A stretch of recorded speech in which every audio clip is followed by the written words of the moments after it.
प्रश्न संख्या 1 question number 1 आपके सामने बोर्ड पर आ चुका है, जिसमें पूछा गया कि 1 मीटर में कुल कितने किलोमीटर होते हैं। एक इसकी टेबल दिमाग में रख लीजिएगा, millimetre, centimetre, decimetre, metre, decametre, hectometre, hectometre, kilometre, decametre, hectometre, kilometre, myria, quintal, metric ton, milli, centi, decimetre, deca, hecto, kilo, myria, quintal, metric ton की सीढ़ी एक बना लो। ऐसा आप लोगों ने पढ़ा होगा बचपन में। यह मीजरमेंट अर्थात लेंथ के मीजरमेंट का कॉन्सेप्ट होता है, पैमाना होता है, जिसमें अगर हम लोग नीचे से ऊपर की तरफ, क्योंकि नीचे से अगर ऊपर से नीचे की तरफ आ रहे इकाइयाँ बढ़ती रहती हैं और सबके बीच 10 का गैप होता है। अगर आप इधर से इधर की तरफ चलते हैं तो जाहिर सी बात है कि एक के बाद एक शून्य बढ़ता चला जाता है। जैसे 1 किलोमीटर इसके साथ 10 हेक्टोमीटर के बराबर और 100 डेकामीटर के बराबर, 1000 मीटर के बराबर। उसी तरह से अगर हम ऊपर से नीचे की तरफ आते तो यही चीज़ 1/10 होना शुरू हो जाता है, 1/100 होना शुरू हो जाएगा। पैटर्न इसी तरह से यहाँ पर डिसाइड किया जाता है। जब आपने देखा कि 1 मीटर में कुल कितने किलोमीटर हैं, तो जाहिर सी बात है कि मीटर हमारा किलोमीटर अर्थात नीचे की तरफ जा रहा है, अर्थात 1000 1/1000 यहाँ पर किलोमीटर होगा, 1/1000 किलोमीटर होगा। 1/1000 को अगर हम लोग यहाँ पर भिन्न में लिखेंगे तो इसको भिन्न में लिखने का तरीका होता है कि पॉइंट लगा देंगे, 001 मतलब 3 स्थान पे दशमलव लगा देंगे, तो इस प्रश्न का उत्तर सी ऑप्शन हो जाएगा, जो कि आपको 0.001 करके लिखा हुआ है। और आशा करता हूं कि आपने सबने समझ लिया होगा कि 1 मीटर में कितने किलोमीटर होते हैं, इस बात का एहसास आपको हो गया होगा। मेरी बातें आपको समझ में आ रही होगी। दूसरा प्रश्न मैं बोर्ड पर लेता हूं, इसको सिंपल सा सरल करना है, सरलीकरण अर्थात इसका एक सरलतम स्वरूप आपको प्रोवाइड करना है। मैं आपको कुछ बातें यहाँ पर बता देता हूँ। जब से ही कभी आपको लगातार भाग दिखे तो लगातार भाग का मतलब क्या होता है? भाग बेसिकली आप समझिए डिवीजन जब फ्रैक्शन का होता है तो डिवीजन नहीं होता है, वह मल्टीप्लिकेशन होता है। लेकिन मल्टीप्लिकेशन भी किसका होता है? रेसिप्रोकल का अर्थात व्युत्क्रम का होता है। जैसे कभी भी आपको दिया जाए a/b डिवाइडेड बाई c/d, तो आपको इस डिवीजन को हटाना है, लिखना है a/b गुणे d/c। यही क्रम इसमें भी लगाना है। अब जिसका हो जाए प्लीज उत्तर बता दें। आंसर क्या आएगा? 4/28 दिया गया है, मैं तुरंत भाग हटाऊंगा, गुणे बना दूंगा, 35/28 कर दूंगा, फिर मैं यहाँ पर गुणे बनाऊंगा और 112/20 बना दूंगा। अब जो कट जाए उसको ऊपर नीचे कैंसिल करके अपना उत्तर सेट कर लीजिए कि आंसर क्या होगा इस प्रश्न का। देखिए मैं आपको बताता हूँ, 4 पंचे 20 होता है, 5 सते 35 होता है, 7 चौके 28 होता है, 28 गुणे 4 भी 112 होता है और 112 ऊपर है भी। इस प्रश्न का उत्तर मेरी तरफ से 1 है, डी ऑप्शन आप लोग उतार सकते हैं राइट सोल्यूशन के तौर पर। तो इस प्रश्न का हल आपके सामने 1 हो चुका है, आप लोगों ने यहाँ पर इसका हल किया है, करेक्ट हल आप लोगों ने बता दिया है। चलिए 2 प्रश्न डन हो चुके हैं, दूसरा प्रश्न हमने कवर करा दिया है। यह आपके सेशन का दूसरा प्रश्न था। तीसरा प्रश्न बोर्ड पर आ चुका है। देखिए बढ़िया है, पूछा जा रहा है तो हमने यहाँ पर इस तरह के प्रश्नों को भी सेट किया है। हालांकि ग्रुप डी के लेवल में इस तरह के प्रश्न नहीं पूछे जाते, लेकिन फिर भी हमने यहाँ पर पैटर्न आपको दिया है। इसमें बस छोटी सी जानकारी मेरी तरफ से समझ लीजिएगा, ये देखने में बड़े प्रश्न बड़े आसानी से हल हो जाते हैं। प्रश्न दिया है x + 1/x, जो मैं बता रहा हूँ ध्यान से नोटिस कर लीजिएगा, कुछ करना धरना इसमें बहुत ज़्यादा नहीं है। पूछा आपके सामने है x की पावर 18 + 1/x की पावर 24। आप कंबाइन प्रैक्टिस को मतलब यहाँ पर इसके साथ अगर रिलेट करने की कोशिश करेंगे तो सेट नहीं होगा। अक्सर इसको हम लोगों ने स्कूलों में पढ़ा होगा, दोनों पक्षों का वर्ग करके, दोनों पक्षों का घन करके, बट ऐसा कुछ नहीं करना है। यहाँ सिंपल सी आइडेंटिटी काम करती है। आइडेंटिटी काम ऐसे करती है कि सबसे पहले आप इसके दोनों पक्षों का घन करके देखिए। घन करके देखने की भी जरूरत नहीं है, सेट है ऑलरेडी ये। दोनों पक्षों का घन करेंगे तो आपको दिमाग में होना चाहिए कि a + 1/a का घन होता क्या है। ये होता है भैया a³ + 1/a³। याद रख लीजिएगा, याद होने की जरूरत है। थ्राइस ab कट जाएगा a + 1/a। यही टर्म होता है इस तरह के क्यूब करने का प्रोसेस है। फार्मूला भी याद रखिएगा, ये भी आपको तैयार होना चाहिए। दोनों पक्षों का अगर मैं घन करूंगा तो x³ + 1/x³ plus thrice ab करेंगे तो x 1/x से कैंसिल हो जाएगा, a + b मतलब √3 हो जाएगा। और इसका जब मैं घन करूंगा तो √3 × √3 3 और 3√3 बेसिकली हो जाएगा, मतलब यह कट जाएगा। अर्थात यहाँ पर x³ + 1/x³ बराबर यदि 0 है तो यहीं पर एक सूत्र अर्थात मेरी तरफ से आपको आइडेंटिटी तैयार करनी है। x की पावर 6 + 1 0 हो जाएगा, अर्थात x की पावर 6 बराबर -1 हो जाएगा। ये आपको याद रख लेना है, मतलब ये आइडेंटिटी है, एक रूल है कि आपको जब भी कभी x³ + 1/x³ बराबर 0 दिख गया तो तुरंत का तुरंत आप x की पावर 6 बराबर -1 का उपयोग कर सकते हैं। बहुत सारे लोग हमें उत्तर दे रहे हैं, बढ़िया, हमें खुशी भी हो रही है देख करके। इस प्रश्न में चले आइए और उसका उपयोग कर लीजिए जो आपके सामने यहाँ पर आपको प्राप्त हुआ है। मैं यहां पर लिख सकता हूं x की पावर 6 की पावर 3, 18 है तो 6 गुणे 3 18 होता है। इसी तरह से मैं यहां पर लिख सकता हूं x की पावर 6 की पावर 4, ये भी आपको समझ में आ गया। एक और बात आपके दिमाग में तुरंत सेट हो जानी चाहिए, कभी नंबर अगर -1 है तो -1 की पावर जब n होता है तो दो ही रिजल्ट आते हैं, या तो +1 आता है या तो -1 आता है। +1 तब होता है जब n सम होता है, और -1 तब होता है जब n क्या होता है, विषम होता है। अब यहाँ पर देखिए तो आपको यहाँ पर अगर देखो तो x की पावर 6 तो -1 है, -1 की पावर 3 है, प्लस 1 बटा -1 की पावर आपके पास 4 है। इधर पावर अगर विषम है तो -1 हो जाएगा, इधर पावर प्लस है, सम है तो +1 हो जाएगा। +1 -1 से कट करके वैल्यू 0 हो जाएगी। तो सी ऑप्शन इस प्रश्न का हल बताइए। और आपके सामने इस प्रश्न का हल है। कई बातें आपने इसमें सीखी हैं। सीखना सबसे इंपॉर्टेंट है कि जो बातें बताई जाए उसको स्पष्ट तौर पर आप लोग सीख सके। x3, बस इतना याद रखिएगा, ये फार्मूला मेरी तरफ से, x3 + 1/x3 यदि 0 है तो x की पावर 6 आपका -1 होगा। दो बात और सीखनी थी कि -1 की पावर अगर नेगेटिव इवन है तो वैल्यू हमेशा +1, -1 की पावर अगर ऑड है तो हमेशा वैल्यू -1। उठा के मैंने इसको सेट कर दिया और सेट करके आपने आंसर अपना 0 सेट डिसाइड कर लिया। आई होप, और क्या मुझे लग रहा था और मैंने आपका रिस्पॉन्स देखा, प्रत्येक लोगों ने स्टार्टिंग से ही हमें उत्तर बताना शुरू कर दिया था। ये हो गई तैयारी आपकी अच्छे प्रश्न की। अब मैं चलता हूँ चौथे नंबर पर। आइए, ये भी अपने में एक अपने वैल्यूएबल और स्तरीय प्रश्न माना जा सकता है। आपके सामने है जो प्रश्न, इसको प्लीज नोट करें, और जिसका हो जाए तो प्लीज करके हमें उत्तर भी देने की कोशिश करें। प्रश्न संख्या 4 क्या है और क्या पूछ रहा है, क्या बताना चाहता है, क्या इसमें रिक्वायरमेंट है। अक्सर आपने देखा होगा कि संख्याओं में किसी भी अंक का जब स्थानीय मान निकालते हैं तो संख्याएं बेसिकली दशमलव के इस पार डिसाइड होती हैं, जिसमें सबसे पहले इकाई होता है, दहाई होता है, सैकड़ा होता है, इस प्रकार से अरेंज किया जाता है। जब यही चीज दशमलव के बाद चलता है तो 1/10 होता है, फिर 1/100 होता है, 1/1000 होता है, मतलब 10वां भाग, 1000वां भाग, 100वां भाग, 1000वां भाग, इस क्रम में यहाँ पर दशमलव के बाद की संख्याएं डिसाइड की जाती हैं। दशमलव के पहले की संख्याएं आपकी जो पूर्णांक रहती हैं वो इकाई, दहाई, सैकड़ा, हजार के रूप में व्यवस्थित की जाती हैं। मेरे सामने जो नंबर दिए गए हैं जिसमें स्थानीय मान पूछा गया, कहा गया 6/5 में भैया 5 का स्थानीय मान बताओ, सॉरी 6/8 में 8 का स्थानीय मान, अरे यार 6/8 में 5 का स्थानीय मान, सही है, और 6/25 में 4 का स्थानीय मान पूछा गया है। तो फर्स्ट ऑफ ऑल आपको इस फ्रैक्शन को, इस भिन्न को इवेल्युएट करना होगा, मतलब इसको हल करना होगा। हल करिए, 8 का पहाड़ा, इसमें दशमलव लगाएंगे, देखिए पूर्णांक की तरफ बिल्कुल जाना आना आपका नहीं है। इधर आएंगे तो होगा क्या, 8 सते 56, 8 पंचे 40, 0.75 हुआ। इधर की बात कीजिए, अगर इसको डिवाइड करिएगा तो ये आपका 60 बन जाएगा दशमलव लगाते ही, 25 दूना 50, 25 चौके 100। चलिए, मतलब कैलकुलेट तो हो गया। अब जैसे मुझे इस 5 का स्थानीय मान निकालना है तो मैंने कहा यह 1/10 स्थान पर है और यह 1/100 स्थान पर है, तो मतलब इस 5 का स्थानीय मान 0.05 हो जाएगा। आपको उस वैल्यू को लिखना है और दशमलव तक आना है। दशमलव तक आने का मतलब चाहे सोचे, चाहे 5 गुणे 1/100 सोचे, दोनों की बात एक ही है। इसी प्रकार से यहाँ पर 4 का स्थानीय मान 0.04 हो जाएगा, मतलब आप इसको 4 गुणे 1/100 लिख सकते हैं। जैसे मान लीजिए मैं आपसे कभी भी पढ़ाया हूँ या आप पढ़े ही होंगे कि 225 लिखा, 253 लिखा है, मैं आपसे 3 का स्थानीय मान पूछूंगा तो आप कहोगे सर 3 गुणे 1 होगा। 5 का स्थानीय मान 5 गुणे आप 10 बताओगे, 2 का स्थानीय मान 2 गुणे 100 बताओगे। इस तरह से स्थानीय मान पूर्णांक की तरफ निर्धारित किया जाता है, तो दशमलव की तरफ भी निर्धारित करने में आपको घबराहट नहीं होनी चाहिए। तो अब भैया इन दोनों का जोड़ करना है, इसका और इसका।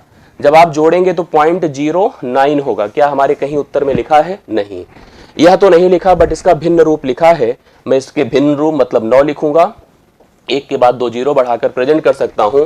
9/100 में इस प्रश्न का हल बना लूंगा। सी ऑप्शन हमारे इस प्रश्न का उत्तर है। प्रत्येक लोगों का उत्तर हमारे सामने ऑलरेडी आ चुका था, तो बढ़िया लगा आपका रिस्पांस देख करके 9/100 है, और आशा करता हूं चीजें आपको समझ में भी आई होंगी।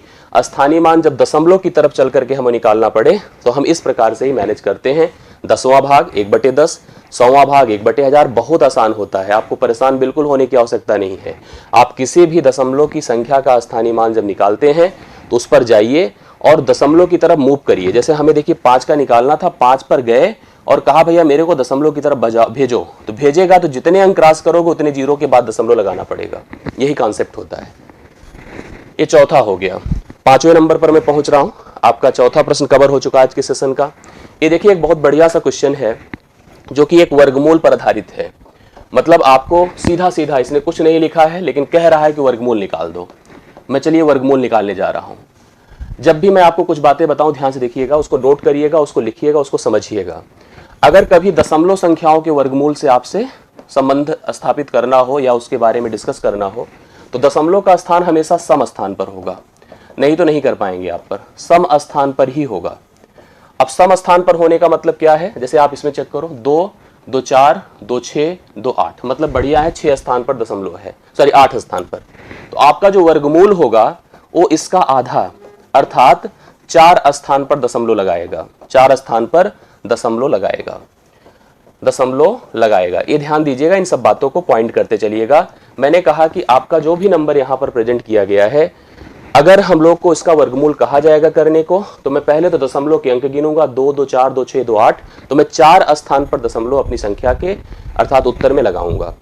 अब मेरे पास एक टास्क हो गया कि पहले इसका वर्गमूल निकाल लो।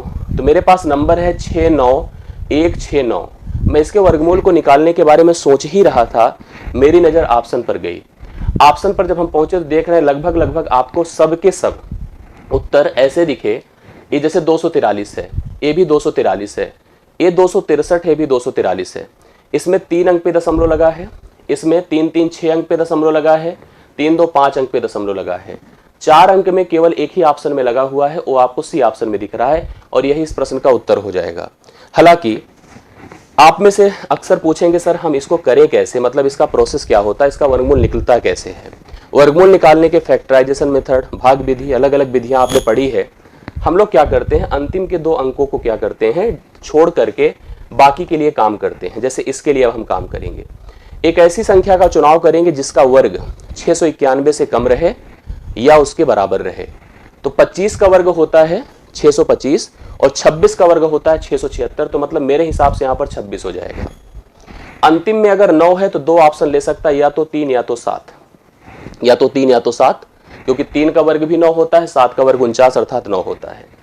इसके लिए अब हम किसका सिलेक्शन करें, तो 26 के वर्ग में अगर 26 जोड़ें, मान 691 से छोटा होगा तो बड़ा लेना पड़ेगा, मान 691 से बड़ा होगा तो छोटा लेना पड़ेगा। आप 676 में जब 26 जोड़ेंगे तो 691 से बड़ा हो जाएगा, इसलिए हम इसको सेलेक्ट करेंगे, अर्थात यहां पर 3 लगाएंगे। वैसे भी आपको एक ऑप्शन से भी एलिमिनेट करने की स्थिति दिख रही थी, उत्तर तो आपका पहले से सेट हो गया था, ठीक है, आप पहले से भी वैल्यू कर सकते थे। लेकिन थोड़ा सा अगर जैसे हम लोग यहाँ पर प्रोसेस पर भी बात करें तो प्रोसेस यही होता है, अंतिम के 2 अंकों को लिया जाता है पहले, बाकी के अंकों छोड़ करके उस पर काम किया जाता है। कैसे, आप देख रहे हैं 691 है, 691 के लिए एक ऐसी संख्या का चुनाव करिए जिसका वर्ग 691 हो जाए या उससे छोटा रहे। तो आपने सोचा कि 25 का, तो भाई हमने आपसे कई बार कहा है कि वर्ग थोड़ा तैयार कर लो, कम से कम 50 तक, घन कम से कम 30 तक। 25 का वर्ग 625, 26 का 676, ठीक है, 27 का ऊपर चला जाएगा। तो आपको यहां पर 26 के वर्ग पर फोकस होना चाहिए। अब यहां पर यदि 9 है तो मेरे पास या तो 3 रखने की क्षमता है या तो 7, मतलब ऑप्शन 2 है, या तो 3 रख सकते हैं या तो 7, क्योंकि 3 का वर्ग भी 9 होता है, 7 का वर्ग 49 अर्थात 9 इंड करता है। किसको ले, ये डिपेंड किस पे करता है, मैं आपको बताता हूं, सुनिएगा। 26 के वर्ग में 26 जोड़िए, अगर इस 691 से बड़ा होगा तो छोटा लेना और छोटा होगा तो बड़ा लेना। मैंने देखा कि बड़ा हो गया तो हमने छोटा ले लिया और 263 आया, 4 अंकों पर दशमलव लगाने के लिए 1 शून्य बढ़ा लिया, यही इस प्रश्न का हल हो गया। लेकिन ऑप्शन से आपने प्रश्न हल कर लिया था ऑलरेडी, आपका उत्तर पहले भी आ चुका था। आशा करता हूं सभी को समझ में आया। अगर क्लियर हो तो एक बार मुझे थंब से क्लियर कर दीजिए, हाँ सर क्लियर हो रहा है, समझ में मेरे को बातें आ रही है, मुझे बताते चलिए। अब आपके सामने देखिए एक नया प्रश्न आ चुका है, उस नए प्रश्न को ध्यान से देखिए। लिखा है 0.0654 और 54 के ऊपर भैया बार लगा हुआ है। बार मतलब आवर्ती प्रेजेंटेशन, रिकरिंग रिप्रेजेंटेशन होता है, जहां पे टर्म अपने आप को रिपीट करते हैं टिल द इनफाइनाइट टाइम। मतलब अगर इसके एक्सपेंशन की बात करूं, इट इज रिटन लाइक 0.06545454। अब ये देखो, ये 545454 टिल द इनफाइनाइट बढ़ता रहेगा, कभी रुकेगा नहीं। हमारा जीवन, हमारा सब कुछ खत्म हो जाएगा, लेकिन ये 54 अपने आप रुकने वाला नहीं, अनंत तक चलता जाएगा। मुझे जब भी कभी इस तरह के नंबर को बार में बार हटा करके प्रॉपर उसके भिन्न में लिखने की जरूरत हो तो लिखने का तरीका सुनिएगा। आप पूरी तरह से संख्या उतार लीजिए, 654 उतार लिया करिए, ध्यान से मेरी बात प्लीज सुनते जाइएगा। 654 जीरो लगाने की जरूरत नहीं है, लगा भी देंगे ना लगा देंगे सबका अर्थ एक ही होता है। उसमें से उसको घटा दो जिसके ऊपर बार नहीं लगा है, 6 घटा दीजिए। नीचे चले जाइए, जितने अंकों के ऊपर बार लगा रहेगा उतनी बार 9 लिखिएगा। ये मेरे शब्द सुनते जाइएगा और कहीं पर पॉइंट करते जाइएगा। मैंने कहा एज इट इज संख्या उतारिए, उसमें उसको घटाइए जिसके ऊपर बार नहीं लगा है। नीचे जाइए, जितने पदों के ऊपर बार लगा उतनी बार 9 लिखिए और जितने के ऊपर नहीं लगा उतनी बार 0 लिखिए। आप यहाँ पर 2 0 लिखना पड़ेगा क्योंकि 2 अंक है दशमलव के बाद, अभी बार नहीं है, सोचिएगा नहीं बार के लिए, ठीक है। ऐसे मैं कर दे रहा हूँ, बार विदाउट बार है। अब इसको जब हम घटाएंगे तो 648 हो जाएगा। 648 से 54 होता है बटा 99 100 है। अब भैया इसको आपको काटना पीटना पड़ेगा। जब आप इसको काटेंगे पीटेंगे तो यहाँ पर यह संख्या कट पीट करके, मतलब अगर हम कई टर्म में जैसे पहले 4 से काट दें और भी 2 से काट दें तो 18 बटा 275 हो जाएगा। यह संख्या कट पीट करके अगर आप काटना शुरू करिए, जैसे हम मान लीजिए हम इसको पहले 4 से काटते हैं या 8 से मुझे लग रहा है कि कट रहा है ना, 8 से भी कट सकता है, नहीं 4 से कटेगा। तो 4 1 के 4 हुआ, 4 छंग 24 हुआ, 4 दूना 8 हुआ, 4 दूना 8 हुआ, 4 चौके 16 हुआ, 3 0 4 7 28, 4 पंचे 20 हुआ। अभी भी आप इसको काट सकते हैं 9 से, क्योंकि 9 से दोनों कट रहा है। 9 18 बार हुआ, 9 दूना 18, 6 7 हुआ, 9 7 63 और 9 5 45। तो 18 बटा 275 है, जो कि ए ऑप्शन में आपको दिया गया है। राइट सोल्यूशन इस प्रश्न का ए ऑप्शन है। तो करेक्ट हल आप नोट कर सकते हैं, ए ऑप्शन 18 बटा 275 छठे प्रश्न का करेक्ट हल है। प्लीज इसको उतारते चलिएगा, ठीक है, एकदम सही है। जो लोग ये बताए हैं खुश हो जाएं, राइट सोल्यूशन आपने बताया है और सही हल आप करके आगे बढ़ रहे हैं। याद रखिए 7वां प्रश्न आपके सामने आ चुका है। इसमें हमारे सामने कुछ परिमेय संख्या के रूप में भिन्न दिए गए हैं। 4 बटा -9, ठीक है, -7 बटा 18, 5 बटा -6 और -2 बटा 3। याद रखिएगा कभी भी अगर किसी भिन्न में ऊपर नीचे कहीं भी नेगेटिव लिखा है तो उससे आप परेशान मत होइए, ठीक है। इसकी बात सुनिए, मैंने कहा कि यहां पर अगर इस प्रश्न की बात किया जाए, कभी भी किसी भिन्न में चाहे a बटा b अगर लिखा है तो -a बटा b लिख दो या a बटा -b लिख दो, because both have the negative so they are equal. मतलब ये परेशान मत हुआ करिए ऊपर नीचे लिख करके हमको डिस्टर्ब कर रहा है।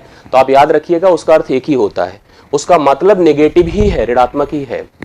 और मैं कुछ बातें आपको बताना चाहता हूं, जैसे 5 बड़ा है 3 से, ध्यान से सुनते जाइएगा, लेकिन अगर माइनस लगा दे 5 के सामने, माइनस लगा दे 3 के सामने, तो 3 बड़ा हो जाएगा 5 से।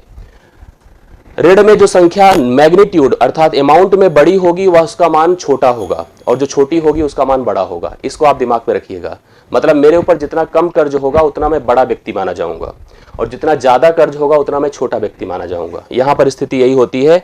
5 पॉजिटिव में 3 से बड़ा है, बट 5 के सामने नेगेटिव लगा दो, 3 के सामने नेगेटिव लगा दो तो कंफर्म हो गया कि यहां पर जो है 3 आपका बड़ा हो जाएगा, अभी 5 छोटा हो जाएगा। अब आपको बस इतना समझ में आ गया कि लोग नेगेटिव हैं सबके सब, इन नेगेटिव को कंपेयर करना है। और इसने कहा कि यदि इसे आरोही, आरोही मतलब असेंडिंग ऑर्डर होता है, लिखा होगा मतलब छोटे से बड़े में रखा जाए तो इनमें से कौन सी संख्या सबसे पहली रखी जाएगी। मतलब हमसे स्मॉलेस्ट नंबर पूछा है, सबसे छोटा, स्मॉलेस्ट पूछा है जो सबसे छोटा है। तो हम लोग जब भी भिन्न कंपेयर करते हैं तो अंश हर कभी बराबर करने की कोशिश करते हैं। 2 लाइन और सुनिएगा जो मैं बोल रहा हूं, लिख नहीं रहा हूं। कभी अगर हर समान होगा तो जिसका अंश बड़ा वह भिन्न बड़ा और जिसका अंश छोटा वह भिन्न छोटा। कभी अगर अंश समान होगा तो जिसका हर बड़ा वह भिन्न छोटा, जिसका हर छोटा वह भिन्न बड़ा। ये 2 बातें आप सेट कर लीजिएगा माइंड में। अब हमको क्या करना, हर बराबर करना है। तो पॉइंट लिखूंगा, सब नेगेटिव है याद रखिएगा। और 9 चौके 36 होता है, 40 में बार ले जाएंगे, 9 चौके 36 होगा। 18 का पहाड़ा 70 में करेंगे पॉइंट लेके, 18 तियां 54, 18 चौके 72, 18 तियां 54 हो गया। 6 से इसको डिवाइड करें, 6 8 48 होगा। ये भी ऋण में है, ये भी ऋण में है, हम दूसरे बार पे जा ही नहीं रहे हैं। 3 छंगे 18, 0.6 होगा। अब आप मुझे बताओ इन सब में न्यूमेरिकली कौन सबसे छोटा नजर आ रहा है। सबसे छोटा भाई ए नजर आ रहा है, सबसे छोटा ए नजर आ रहा है। और अगर ये सबसे छोटा है, तो यही मान सबसे बड़ा होगा। जैसे देखिए सबसे बड़ा आपके पास ये हो गया।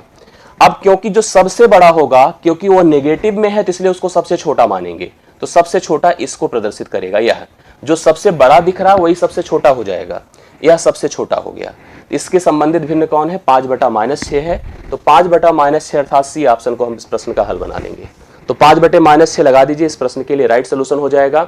आप लोग ध्यान से देखिए कैसे किया गया, मैंने आपको बताया 9 से इसको भाग करिए, 9 चौके 36, 18 तिया 54, 6 अठे 48 और 3 छंगे 18। तो पॉइंट में देखो तो सबसे बड़ा कौन दिख रहा है, ये दिख रहा है, लेकिन न्यूमेरिकल नेगेटिव होने की वजह से सबसे छोटा होगा और सबसे छोटा इससे संबंधित है 5/-6। तो हम इस प्रश्न का हल 5/-6 के लिए जाएंगे। तो सी ऑप्शन 5/-6 इस प्रश्न का राइट सोल्यूशन है। 7वां प्रश्न आपका डन हो चुका है। आशा करता हूं सी ऑप्शन को लेकर के आप कॉन्फिडेंट होंगे, किसी को समस्या नहीं होगी, सभी लोग प्रॉपरली इस प्रश्न को हल करते हुए अब मेरे साथ बढ़ चलेंगे 8वें नंबर पर। 8वां प्रश्न आपके सामने अब बोर्ड पर आ चुका है। 8वां प्रश्न देखिए क्या है, समझते जाइएगा। ये बढ़िया प्रश्न देखिए, मैं कह रहा हूं कि इंपॉर्टेंट है, ऐसे प्रश्न पूछे जाएंगे और श्रृंखला सीरीज के प्रश्न पूछे जा रहे हैं। 6 लिखा है प्लस 11 लिखा है, प्लीज जिसका हो जाए बताते जाए। 16 लिखा है, 21 लिखा है और लास्ट में आप देख रहे हैं कि 71 लिखा है। मैं आपको कंफर्म कर दूं क्या कि यह एक समांतर श्रेणी है। क्या है? समांतर श्रेणी है। आप कहोगे कि सर कैसे? क्योंकि भैया इनके पदों का अंतर समान है। जिस श्रेणी में पदों का अंतर समान हो वह समांतर श्रेणी होती है, वह समांतर श्रेणी होती, क्योंकि सब 5-5 के एडिशन में है। इसके पदों का योग ज्ञात करने का 2 तरीका होता है। योग ऐसे ज्ञात होता है जिसमें अगर हमें पहला पद पता है और अंतिम पद पता है। देखिए ध्यान से योग करने का तरीका, यदि पहला पद पता है, पहला पद ए है, अंतिम पद यल है, ध्यान से देखिएगा, अंतिम पद यल है, तो योग जो होगा वो हो जाएगा n/2 a + l। अब आप कहोगे सर ये नई यल चीज क्या, n क्या है? n मतलब भैया पदों की संख्या। n क्या है? पदों की संख्या। तो पदों की संख्या कैसे करेंगे, ये सबसे इंपॉर्टेंट आ गई बात कि अब हमारे सामने चैलेंज है कि पदों की संख्या कैसे निकलेगा। तो पदों की संख्या निकालने का भी प्रोसेस मैं आपको बता दे रहा हूं, वो भी समझिएगा। पदों की संख्या मतलब अंतिम संख्या माइनस पहली संख्या, अंतिम संख्या माइनस पहली संख्या बटा d + 1 कर दीजिए, पदों की संख्या आ जाएगी। अंतिम संख्या कितनी है? 71 माइनस a मतलब 6 बटा d मतलब 5 + 1। तो ये कितना हो जाएगा बताइए? इसमें से घटा दे 65 6 71, 65 बटा 5 13, 13 + 1 कितना हो गया? 14। मतलब पदों की संख्या कितनी हो गई? 14 हो गई। अब आप योग के इस फार्मूले को अप्लाई कर दीजिए। क्या है? n/2 अर्थात 14/2 a + l 6 + 71 तो 14, 2 सते 14 हो गया। 7 गुणे कितना हो जाएगा? 77, 7 सते 49 कैरी 4, 7 सते 49, 49 4 कितना होता है? 53, 539 इस प्रश्न का राइट सोल्यूशन होगा जो पहले ऑप्शन में आपको दिया है। कई बातें देखिए आपको सीखने को इसमें मिली होगी। एक तो यह समांतर श्रेणी है क्योंकि पदों का अंतर समान है। कभी भी कोई समूह आपको दे दिया जाए, अगर अंकों का डिफरेंस सेम है तो वह श्रेणी आपकी समांतर है, इसमें समान अंतर होता है प्रत्येक पदों के बीच में। योग निकालने का यह फार्मूला जब पहला पद और अंतिम पद पता हो, a + l n/2 हो जाता है। n एक डिफरेंट चीज है जो पदों की संख्या दर्शाती है। तो पदों की संख्या निकालने के लिए अंतिम माइनस पहला डिवाइड बाई d + 1 आप निकालेंगे तो n निकल गया और इस फार्मूले पर रख दीजिए तो आपको फटाफट योग पता चल जाएगा। इसमें किसी को समस्या मेरे ख्याल से तो नहीं होनी चाहिए। आप सभी लोग, आशा करता हूं, चीजें स्पष्ट समझ पाए होंगे। 9वां नंबर आपके सामने आ चुका है। प्लीज ध्यान से देखिएगा, इस प्रश्न को हल करते हैं। आप अंतिम में जिस टेलीग्राम को आप ज्वाइन किए हैं हाईकोर्ट का, उसमें मैं पूरा PDF विद सॉल्यूशन में भिजवा दूंगा। आप लोग वहां से अपनी प्रिपरेशन डन कर सकते हैं। क्लियर है? नेक्स्ट लीजिए, सबसे छोटी अभाज्य संख्या बताइए मेरे को कौन होती है? सबसे छोटी अभाज्य संख्या, smallest prime number, please comment कर दीजिए। सबसे छोटी अभाज्य संख्या क्या होती है? प्लीज कमेंट करें। आशा करता हूं सब बता देंगे और ये भी एक प्रश्न ही है। सबसे छोटी अभाज्य संख्या 2 है, जो कि पहली मतलब एक तरह से सम संख्या है, और यह एक ऐसी सम संख्या है, यही एक ऐसी सम संख्या जो कि अभाज्य भी होती है। तो सबसे छोटी अभाज्य संख्या क्या हो गई? 2 हो गई। 0 छोड़ दीजिए। किसी भी पूर्ण संख्या मतलब 0 को छोड़ करके कोई भी पूर्ण संख्या, पूर्ण मतलब होल नंबर, होल नंबर मतलब पूर्ण संख्या। पूर्ण संख्या शुरुआत देखो कहां से होता है, इसको W से डिनोट करते हैं, कहते हैं 0 1 2 3 सो ऑन इनफिनाइट तक। 0 कह रहा छोड़ करके किसी के साथ भी गुणा कर दीजिए, किसी के साथ भी गुणा कर दीजिए। तो आप याद रखिएगा वह मान जो होगा किसी के साथ भी गुणा करने से हमेशा शून्य हो नहीं सकता, क्योंकि 2 है, हमेशा 1 नहीं है, हमेशा एक सम संख्या होगा, हमेशा एक सम संख्या, हमेशा विषम नहीं होगा। याद रखिएगा 2, या हम ऐसे 2 को छोड़ दें, 2 को लें या ना लें, किसी भी सम से, सम मतलब ए वाला सम, इवन लिखिए, किसी भी सम से अगर हम किसी भी n को गुणा करेंगे, n यदि 0 नहीं है तो मान हमेशा एक सम आएगा। मतलब आप किसी भी संख्या को अगर एक सम संख्या से गुणा करेंगे तो you will always get an even integer. आपको इवन इंटीजर नहीं, नंबर बोलता हूं, नंबर आपको मैंने कहा कि अगर किसी सम संख्या को आप n से गुणा करेंगे तो हमेशा आपको एक सम संख्या प्राप्त होगी। इसने हमसे कहा था होल में 0 छोड़ देना, क्योंकि 0 को जिस समय आप गुणा करोगे 2 से तो 0 हो जाएगा। 1 से प्रारंभ होकर के कोई भी संख्या को अगर हम स्मॉलेस्ट प्राइम नंबर जो कि 2 है, सबसे छोटी अभाज्य संख्या 2 है जो कि एक सम संख्या है, अगर हम इस सम संख्या के साथ गुणा करेंगे तो you will always get an even number. हमेशा आपको सम संख्या ही प्राप्त होगी, अर्थात हम इस ऑप्शन को सी को लॉक करके चलेंगे, हमेशा ये सम संख्या आएगा। इस प्रश्न का करेक्ट हल आपके सामने होगा। क्लियर है? आप सभी लोगों ने स्पष्ट हमें बताया, किसी को प्रॉब्लम मेरे ख्याल से नहीं हो रहा है। आइए अगला प्रश्न देखिए, ये भी इंपॉर्टेंट है और पूछा जा सकता है इस तरह का प्रश्न। मैं जहां तक बिलीव कर रहा हूं, सोच रहा हूं, ऐसे प्रश्न आपको मिल सकते हैं। 2 की पावर 8 है, ठीक है, 3 की पावर 2 है, 5 की पावर 3 है और 7 की पावर क्या है बताइए? 5 है। कोई एक संख्या रही होगी, उस संख्या के ये सब फैक्टराइजेशन है, मतलब गुणनखंड है, और इनमें भी आपने देखा कि जितने भी हैं, जैसे कि 2 है, 3 है, 5 है, 7 है, सब प्राइम है। सब क्या है? प्राइम है, अर्थात अभाज्य है। अगर किसी संख्या का इस प्रकार से गुणनखंड हो रहा है, उस संख्या के टोटल फैक्टर हम निकाल सकते हैं। टोटल फैक्टर अर्थात कुल गुणनखंड निकाल सकते हैं, कुल गुणनखंड निकाल सकते हैं। और कुल गुणनखंड निकालने का तरीका क्या होगा मैं आपको बता दूं। जो इनकी पावर है सबको एक एक बढ़ाते जाए। जैसे मान लो पावर अगर a है, पावर अगर b है, पावर अगर c है, पावर अगर d है, तो आप कंफर्म कर लीजिए हम लिखेंगे a+1, b+1, c+1। a होता है गुणनखंडों को निर्धारित करना, मतलब हम लिखेंगे 8+1, ठीक है। 8 लिखने की क्या जरूरत है, आप समझ रहे हैं कि यहां पर 8 में 1 जोड़ दो 9 हो जाएगा, 2 में 1 जोड़ दे 3 हो जाएगा, 3 में 1 जोड़ दे 4 और 5 में 1 जोड़ दे 6 हो जाएगा।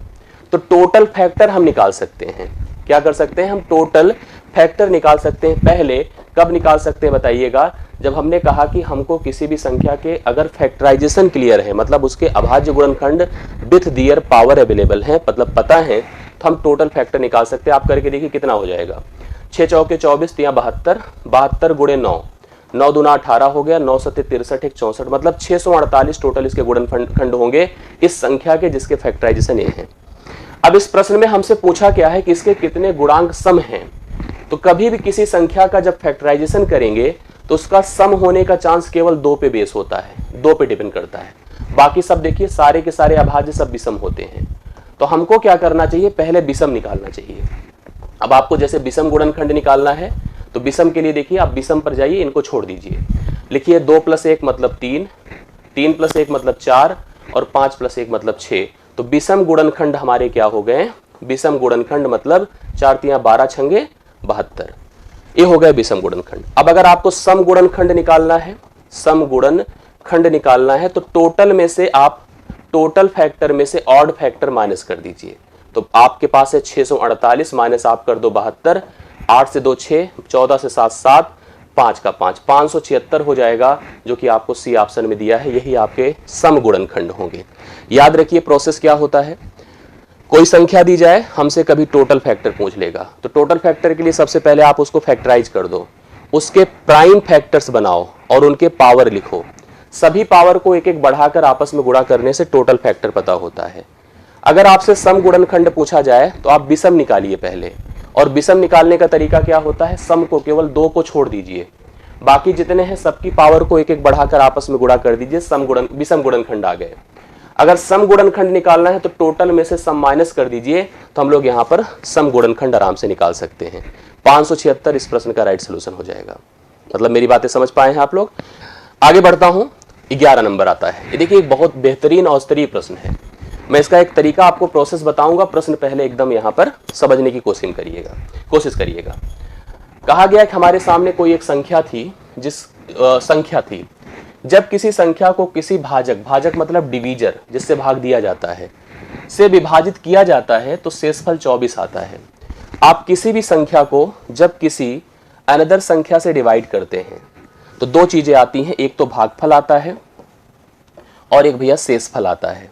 इसने हमसे कहा कि हम एक संख्या को किसी अनदर संख्या से डिवाइड करेंगे और शेषफल हमको प्राप्त हुआ है। मैंने कहा चलो ठीक है, कोई बात नहीं, शेषफल मतलब उतना छूट जाना। जैसे उतना बार जैसे आप 15 को 7 से भाग करो तो 14 तक तो जा रहा है, उसके पहाड़े में एक छूट जा रहा है, जो छूट जा रहा है वही शेषफल होता है। किसी के घर में 5 कमरे हैं, उसके 2 लड़के हैं, उसको अपने दोनों लड़कों में उन कमरों को डिवाइड करना है, तो 2-2 कमरे दे देगा, एक कमरा उसका छूट जाएगा, उसी को शेषफल कहते हैं। हमारे सामने भी एक संख्या है, मान लीजिए n है, उसको हम किसी a से भाग कर रहे हैं, तो एक बार शेषफल देखो कितना आ रहा है पता है, 24 आ रहा है। देखिए शेषफल 24 बचता है। कह रहा है इस संख्या के दुगने मान को, इस संख्या के दुगने मान को अगर हम उसी संख्या से विभाजित करें, जब उसी संख्या के दुगने को उसी भाजक द्वारा विभाजित किया जाए, संख्या वही हो लेकिन उसका दुगना कर दो, उसी भाजक द्वारा विभाजित करोगे तो शेषफल 15 आएगा। अब हमसे पूछा कि ऐसी स्थिति में भाजक क्या होगा। बहुत आराम से मैं आपको जो तरीका बता रहा हूं सुन लीजिए। आप भैया ऐसी स्थिति में इसका डबल कर दो, तो 24 गुणे 2 कर दीजिए, तो ये 48 हो जाएगा। दुगना उधर किया तो दुगना इसको कर दीजिए। इस 48 में से इस शेषफल को घटा दीजिए, उत्तर आ जाएगा 33। बस एक सिंपल सा कॉन्सेप्ट है, आपको कुछ और ज्यादा इसमें दिमाग इफर्ट लगाने की आवश्यकता नहीं है। कोई एक संख्या रहे, मेरी बात को सुनिएगा, जिस संख्या को किसी अनदर से विभाजित कर रहे हैं, शेषफल 24 आ रहा था, उसके दुगने को अगर उसी संख्या से जिससे इसको विभाजित किया तो शेषफल 15 आया। मैंने कहा उस भाजक को पता करने के लिए यदि आपने संख्या का दुगुना किया था तो आप शेषफल का दुगुना करो और इस शेषफल को बस घटा भर दीजिए, आपको भाजक पता चल जाएगा। प्रश्न का उत्तर 33 है। प्रश्न का उत्तर 33 है, ऑप्शन नंबर बी है। तो आपने 11वें प्रश्न का ऑप्शन नंबर बी देखा है। राइट सॉल्यूशन आपका एक प्रश्न आपको दे रहा है, तो प्लीज इसको नोट करें और करेक्ट प्रश्न आप लोग यहां पर हल करते चलें। मैं पहुंच रहा हूं 12वें नंबर पर। आइए 12वां नंबर देखा जाए। आपके सामने फिर से एक भिन्नों का ही समूह दिया गया, जिसमें अब आप देखोगे तो आपको डिफरेंट चीजें नहीं हैं, सब वही हैं, बस रैंडमली इधर उधर व्यवस्थित हैं, कोई आगे पीछे ऐसे करके मैनेज किया गया है। इसको हमें सही आरोही, आरोही मतलब फिर आप दिमाग में रखिए असेंडिंग, और असेंडिंग का मतलब भाई छोटे से बड़ा होता है, पहले छोटा फिर बड़ा फिर बड़ा फिर बड़ा, इस तरह से करना होता है। मेरे पास भिन्न कोई भी उठा लो, कोई भी ऑप्शन उठा लीजिए। 3/7 है, 15/41 है, ठीक है, 19/35 है, 19/35 और लास्ट क्या है 7/11 है। तो भाई मैंने अभी आपको थोड़ी देर पहले समझाया था कि या तो आप हर समान करो या तो अंश समान करो। मैं अक्सर कोशिश करता हूं कि मैं कहता हूं कि आप लोग हर समान कर लो। हर समान करने से फायदा यह रहता है कि अंश में जो बड़ा होगा वही भिन्न बड़ा होगा, जिसका अंश छोटा आएगा वही भिन्न छोटा आएगा। और बराबर करने की प्रक्रिया बहुत आसान है कि आप बस दशमलव लगाकर इसको बढ़ा दीजिए, 30 कर दीजिए। अब मैं 7 से भाग करूंगा, 30 में जाऊंगा, 7 चौके 28 जाएगा। बस यहीं रुक जाइए, बस आगे मत बढ़िए, रुक जाइए। अब यहां पर दशमलव लगाते ही भैया 150 हो जाएगा, 40 3 120 होता है, चौके 60 होता है, तो मत जाइए, यह आपका 3 बार ही जाएगा। ऐसे अगर आप इसका दशमलव लगाएंगे तो यह 190 हो जाएगा। 35 गुणे 4 140 होता है, 5 पर 175 होता है, 6 पे ज्यादा हो जाएगा तो यहां पर 5 जाएगा मेरे हिसाब से। ऐसे आपका देखिए पॉइंट में लगाइएगा तो 70 हो जाएगा, 11 छके 66 होता है, 11 से 77 पे बिल्कुल मत जाइए। अब आपको साफ साफ दिख गया होगा सबसे छोटा यह है 15/41, मतलब इसको 15/41 पहले में यहीं से शुरू भी है। दूसरा नंबर आएगा 3/7, देखो 3/7। तीसरा नंबर आएगा 19/35, 19/35 और लास्ट सबसे बड़ा है 7/11। और आप अगर देख सकते हैं तो यही प्रश्न आप, यही जो ऑप्शन है वही आपका क्या है असेंडिंग में है, मतलब छोटे से बड़ा है। आप लोग किसी भी बिना कंफ्यूजन के साथ बी ऑप्शन को लेकर के चल सकते हैं, जो कि 15/41 है, 3/7 है, 19/35 है, 7/11 है। कोई कंफ्यूजन तो नहीं होना चाहिए मेरे हिसाब से, ठीक है। आप लोग डन कर चुके होंगे। बी ऑप्शन इस प्रश्न का उत्तर है। भाग देने की कला आपके अंदर होनी चाहिए, थोड़ा सा समझ होना चाहिए, दिमाग लगना चाहिए, कंसंट्रेट होकर अगर आप देंगे तो निश्चित तौर पर आपको कंफ्यूजन इस प्रश्न तरह या इस तरह के प्रश्नों पर बिल्कुल नहीं आएगी। आशा करता हूं क्लियर समझ में आया होगा।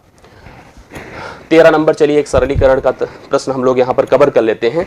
निश्चित तौर पर मैं नहीं, आप भी इसको बहुत आराम से कर लेंगे। थोड़ा बहुत आपके मन में अगर डाउट होगा तो मेरे बताने से शायद वो भी चला जाएगा, लेकिन मुझे नहीं लगता किसी को डाउट होगा। यहाँ पर बॉडमास नियम काम करता है। क्या काम करता है भाई? बॉड मास। बॉड कहता है बी कहता है भैया हम कोष्ठक हैं, ब्रेकेट। क्या कहता है? हम ब्रेकेट हैं।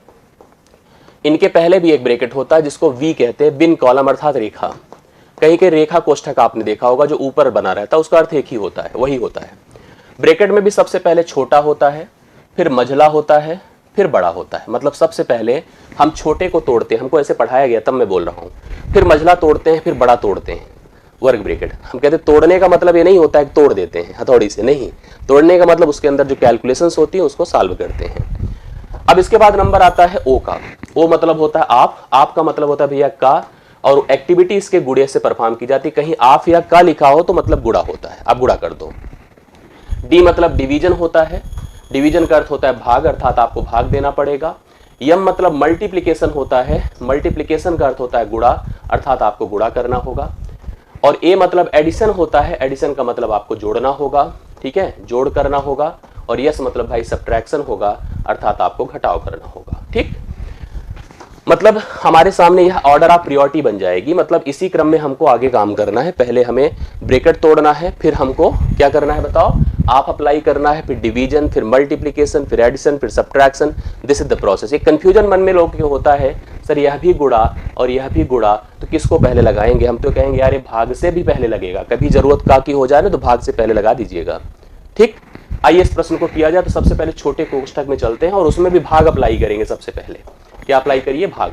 12 पंचे 60, 5 अंक 30, 40 में से 30 निकला 10, 36 में से 10 निकला 26, 26 61 से निकलेगा तो क्या हो जाएगा? देखिए 26 61 से 11 से 6 5 होता है और 5 से 2 3, 35 हो गया। 35 भागे 140, 35 चौके 140 होता है, 4 हो जाएगा। समझ गए?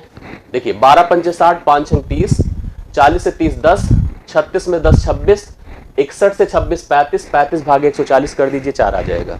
मैं सही हूँ गलत? एकदम सही है। कंफर्म उत्तर 4 है। इस प्रश्न का आप लोग उतार सकते हैं, सी ऑप्शन राइट सोल्यूशन है, बिल्कुल सही उत्तर है। 13वां प्रश्न 4 राइट सोल्यूशन दे रहा है, आप लोग लिख लीजिए। करेक्ट हल के रूप में यह प्रश्न आपके सामने आपको अपना उत्तर दे चुका है। यस, नेक्स्ट क्वेश्चन आ चुका है। चलिए बहुत बढ़िया। अगला क्वेश्चन आपके सामने बोर्ड पर है, प्लीज देखिए ध्यान से। हमसे भैया लासा पूछा है। क्या पूछा है? लासा, एलसीएम, वो भी दशमलव संख्याओं का, दशमलव संख्याओं का। पहली बात दिमाग में रख लीजिएगा, लासा होता क्या है? लासा जिसको कहते हैं least common multiple, least common multiple अर्थात लघुत्तम समापवर्त, मतलब सबसे, या देखिए ध्यान से समझते जाइएगा, वह सबसे छोटी उभयनिष्ठ संख्या जो प्रत्येक संख्याओं से पूर्णतः कट जाए, मतलब किसी संख्या समूह का वह सबसे छोटा मान जो दी गई संख्या समूह के प्रत्येक अंकों से पूर्णतः कट जाए। लेकिन क्योंकि वह पूर्णतः कट जाता है इसलिए उस दी गई संख्या समूह में जो सबसे बड़ा होता है उससे भी बड़ा होता है या उसके बराबर होता है। मैं जब भी कभी लासा निकालता हूं तो मैं सबसे बड़े वाले के पास पहुंच जाता हूं। जैसे आप देख रहे हैं तो आपके पास समूह में 0.63 है, 10.5 है, 2.1 है, 4.20 है। मैं कहूंगा यार मेरा लासा ना इनके इर्द गिर्द होगा, जो सबसे बड़ा दिख रहा है यहीं के आसपास कोई होगा। मतलब 10.5 से तो छोटा हो ही नहीं सकता किसी भी हालत में। इनसे छोटे जितने लोग हैं उनको कहो भाई आपसे विदा है, आप लोग जाओ। बी और सी नहीं हो सकता है। अब बचा मेरे पास 63, ठीक है।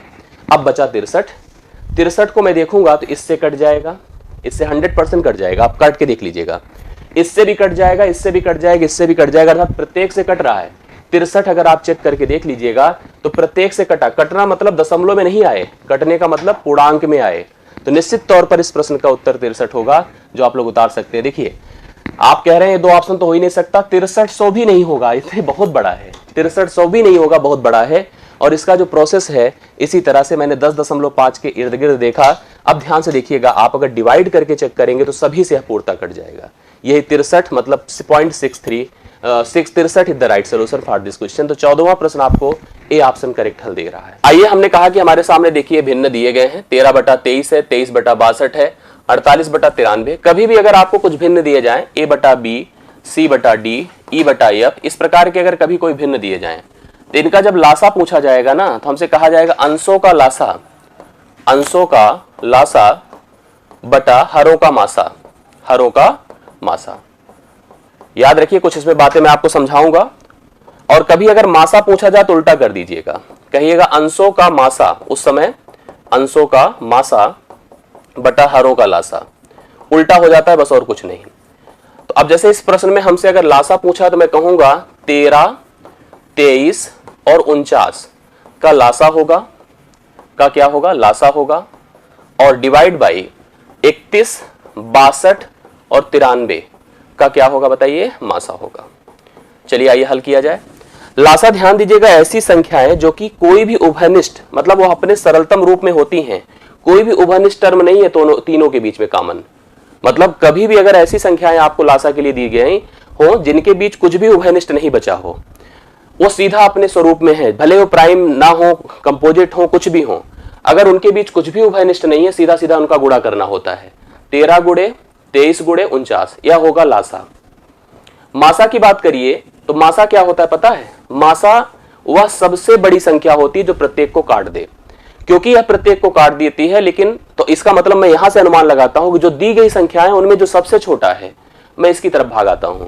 मैं कहता हूं भाई आप मेरा मासा हो सकते हो, अगर आप सबको काट दो तो, नहीं तो मैं आपसे पीछे जाऊंगा, मतलब आपसे छोटा बन जाऊंगा और आपसे छोटा बन के मैं ढूंढूंगा। 31 सबको काट देगा, इसको भी, इसको भी, इसको भी, अर्थात 31 हमारा मासा हो जाएगा। 31 मासा इसमें सब जगह है। प्रॉब्लम यह है कि अब हम इनको मल्टीप्लाई करें।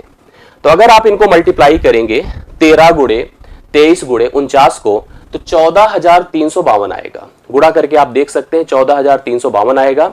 वैसे भी आप नोटिस कर लीजिएगा 3 या 9 दूना, आप यहां से 13 गुणे 23 गुणे 49 है, हाँ 14,352 आएगा, बटा नीचे हमारे पास 31 रहेगा।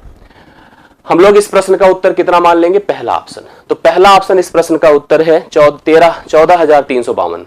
14,352 राइट सोल्यूशन है। जगह 48 है, सॉरी, हाँ गुड गुड, तभी तो ये चेंज कर दो थोड़ा सा यार भैया, 48 है, 49 नहीं है।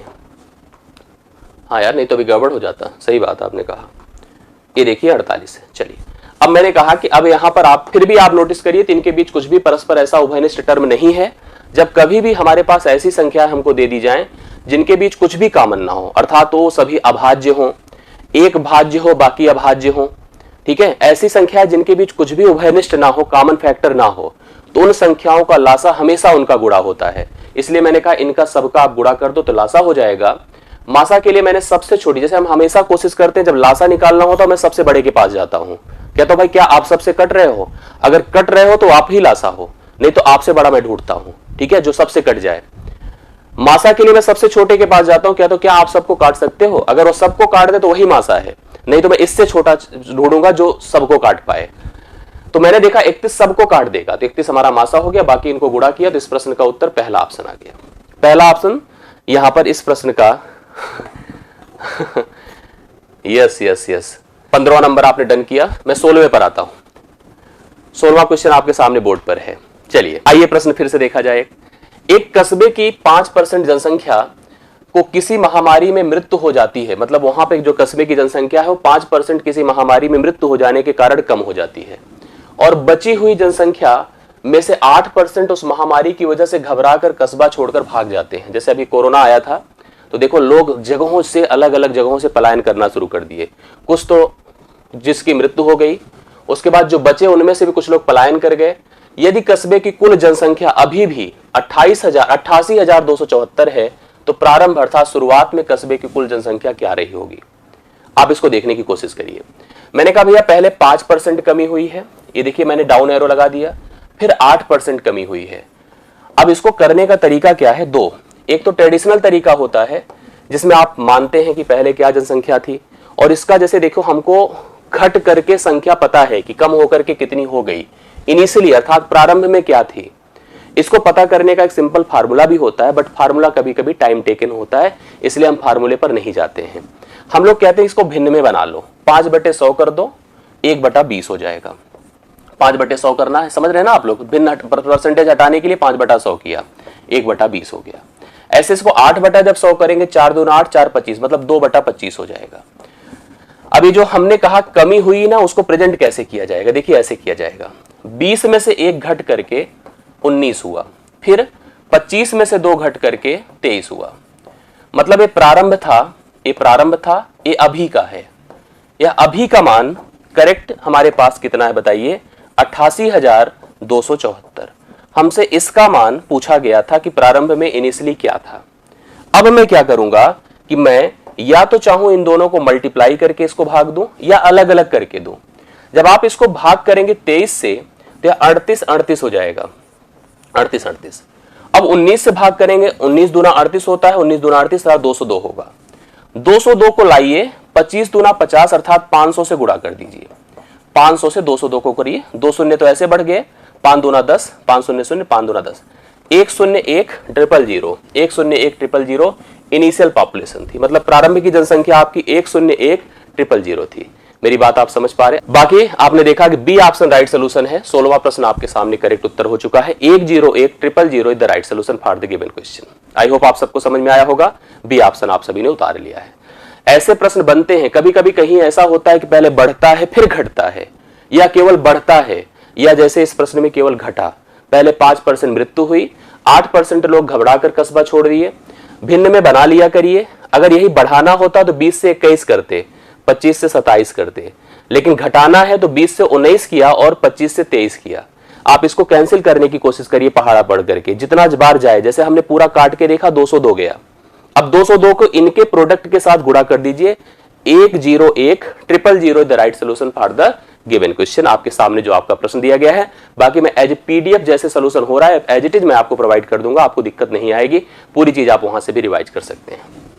17 नंबर देखिए, किसी स्कूल में लड़कों और लड़कियों की संख्या का अनुपात 3:2 है। Boys and girls are in the ratio 3:2, they are in the 3:2, मतलब लड़के 3 हैं तो लड़कियां 2 हैं। प्रश्न में कहा क्या गया है, प्लीज समझिए सभी लोग। यदि 20% लड़के और 25% लड़कियों को छात्रवृत्ति प्राप्त होती, स्कॉलरशिप मिल जाती है, 20% लड़कों को और 25% लड़कियों को छात्रवृत्ति मिल जाती है, तो पूछा गया है कितने प्रतिशत छात्रों को छात्रवृत्ति प्राप्त नहीं होती है।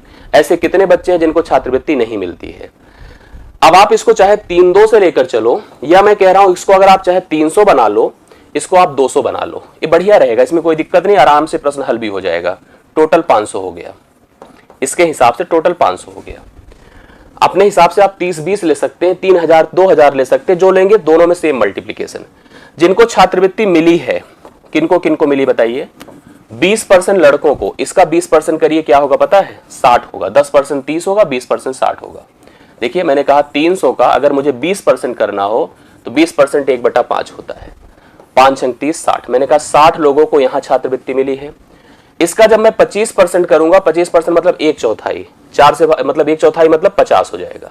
50 लोगों को यहां छात्रवृत्ति मिली है, मतलब 110 लोगों को छात्रवृत्ति मिली है, 110 को मिली है, तो कितने को नहीं मिली होगी? 500 में से अगर 110 को मिली है तो 100 निकला, 400, 10 और निकला 390। 390 लोगों को छात्रवृत्ति नहीं मिली है, नहीं मिली है, 390 को नहीं मिली है। इसको मुझे टोटल का परसेंटेज बनाना है, टोटल का परसेंटेज बनाना है। बहुत आराम से आप बना सकते हैं, लिखिए 390 गुणे 100/500। परसेंटेज बनाने के लिए 2 शून्य खत्म, 5 सते 35, 5 अठे 40। 78% लोगों को छात्रवृत्ति नहीं मिली है। 78% इस प्रश्न का राइट सोल्यूशन है, जो कि छात्रवृत्ति नहीं पाने वाले लोग हैं। 3-2 के अनुपात को 300-200 कर दिया। मिली है यहां पर 20%, मतलब 60 को, इसका 20% 60 होगा, इसका 25% 50 होगा, मतलब 110 को मिली है अगर हम टोटल 500 मान रहे हैं। तो 390 को नहीं मिलेगी। 390 500 का कितना परसेंट है? आपने कहा सर 78। सही है, कोई दिक्कत की बात नहीं है। 17वां प्रश्न आपको उत्तर कितना दे रहा है? 78 राइट सोल्यूशन इस प्रश्न का बन जाएगा, जो आप लोग उतार सकते हैं। अगला क्वेश्चन देखिए। अब ये आपके सामने एक अलग स्थिति आ रही है, जो भी इंपॉर्टेंट है। मैं आपको श्योर कर रहा हूं कि ऐसा प्रश्न पूछा जाएगा परीक्षा में, लिख लीजिए आप लोग अभी से।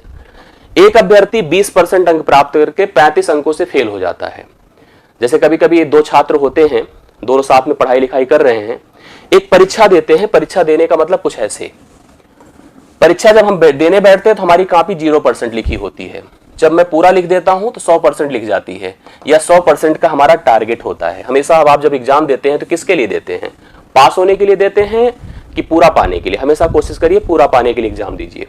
0 से 100% लिखना चाहते हैं। एक लड़का जो 20% पाया वह फेल हो गया। पूरा जो पासिंग मार्क यहां पर कहीं होता है, एग्जामिनर को भी पता होता है कि मैं भी परीक्षा दूं तो पूरा नहीं पा सकता हूं, तो यहां पर एक पासिंग मार्क निर्धारित किया जाता है। एक लड़का जो 20% पाया है, 35 नंबर से फेल हो गया। 35 नंबर बेचारा कहीं से व्यवस्था नहीं कर पाया, अगर कर पाता तो पास हो जाता। मतलब वह 20% में अगर 35 का और जुगाड़ कर देता तो पास हो जाता। जबकि दूसरा अभ्यर्थी जो 50% अंक प्राप्त कर गया, 50% पा गया, वह 32 ज्यादा नंबर पा गया, मतलब 32 नंबर वह ज्यादा पा गया। अगर वह 32 ना भी पाता तो पास होता। अगर वह 32 ना भी पाता, जो 50% पाया है, तो भी पास हो जाता। अब इस समय परसेंटेज को एक किनारे कर दीजिए, एक साइड कर दीजिए। कैसे? देखिए, इसको इधर लाइए तो हो जाएगा 30% और इसको इधर कर दें तो हो जाएगा 67। 30% भैया 67 है।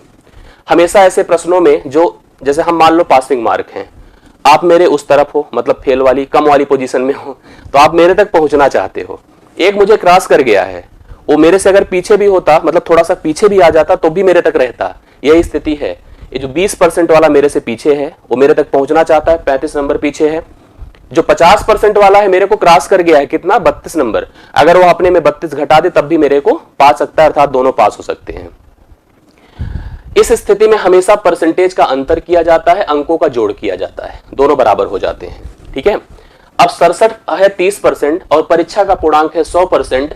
हमसे इसने परीक्षा का पूर्णांक ही पूछा था, तो मैं भी 100% निकालने की मेथड आपको बता देता हूं। भैया देखो, 0 0 से खत्म, ए इसके साथ और 3 से भाग, अर्थात 670 को 3 से भाग करेंगे तो यही इस परीक्षा का टोटल पूर्णांक होगा, जो कि आपको 100% के बराबर दिखेगा।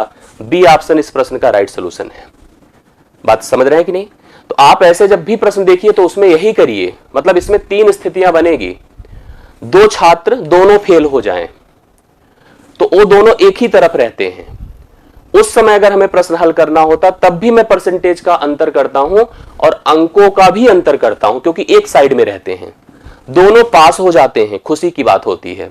दोनों का परसेंटेज तब भी डिफर किया जाता है, अंकों का अंतर किया जाता है, जब दोनों मेरे से, मैं अगर पूर्णांक हूं, मेरे चाहे इधर रहें चाहे इधर रहें, चाहे फेल दोनों रहें चाहे दोनों पास रहें, ऐसी स्थिति में वो अपने परसेंटेज का अंतर निकालते हैं, अपने अंकों का अंतर निकालते हैं।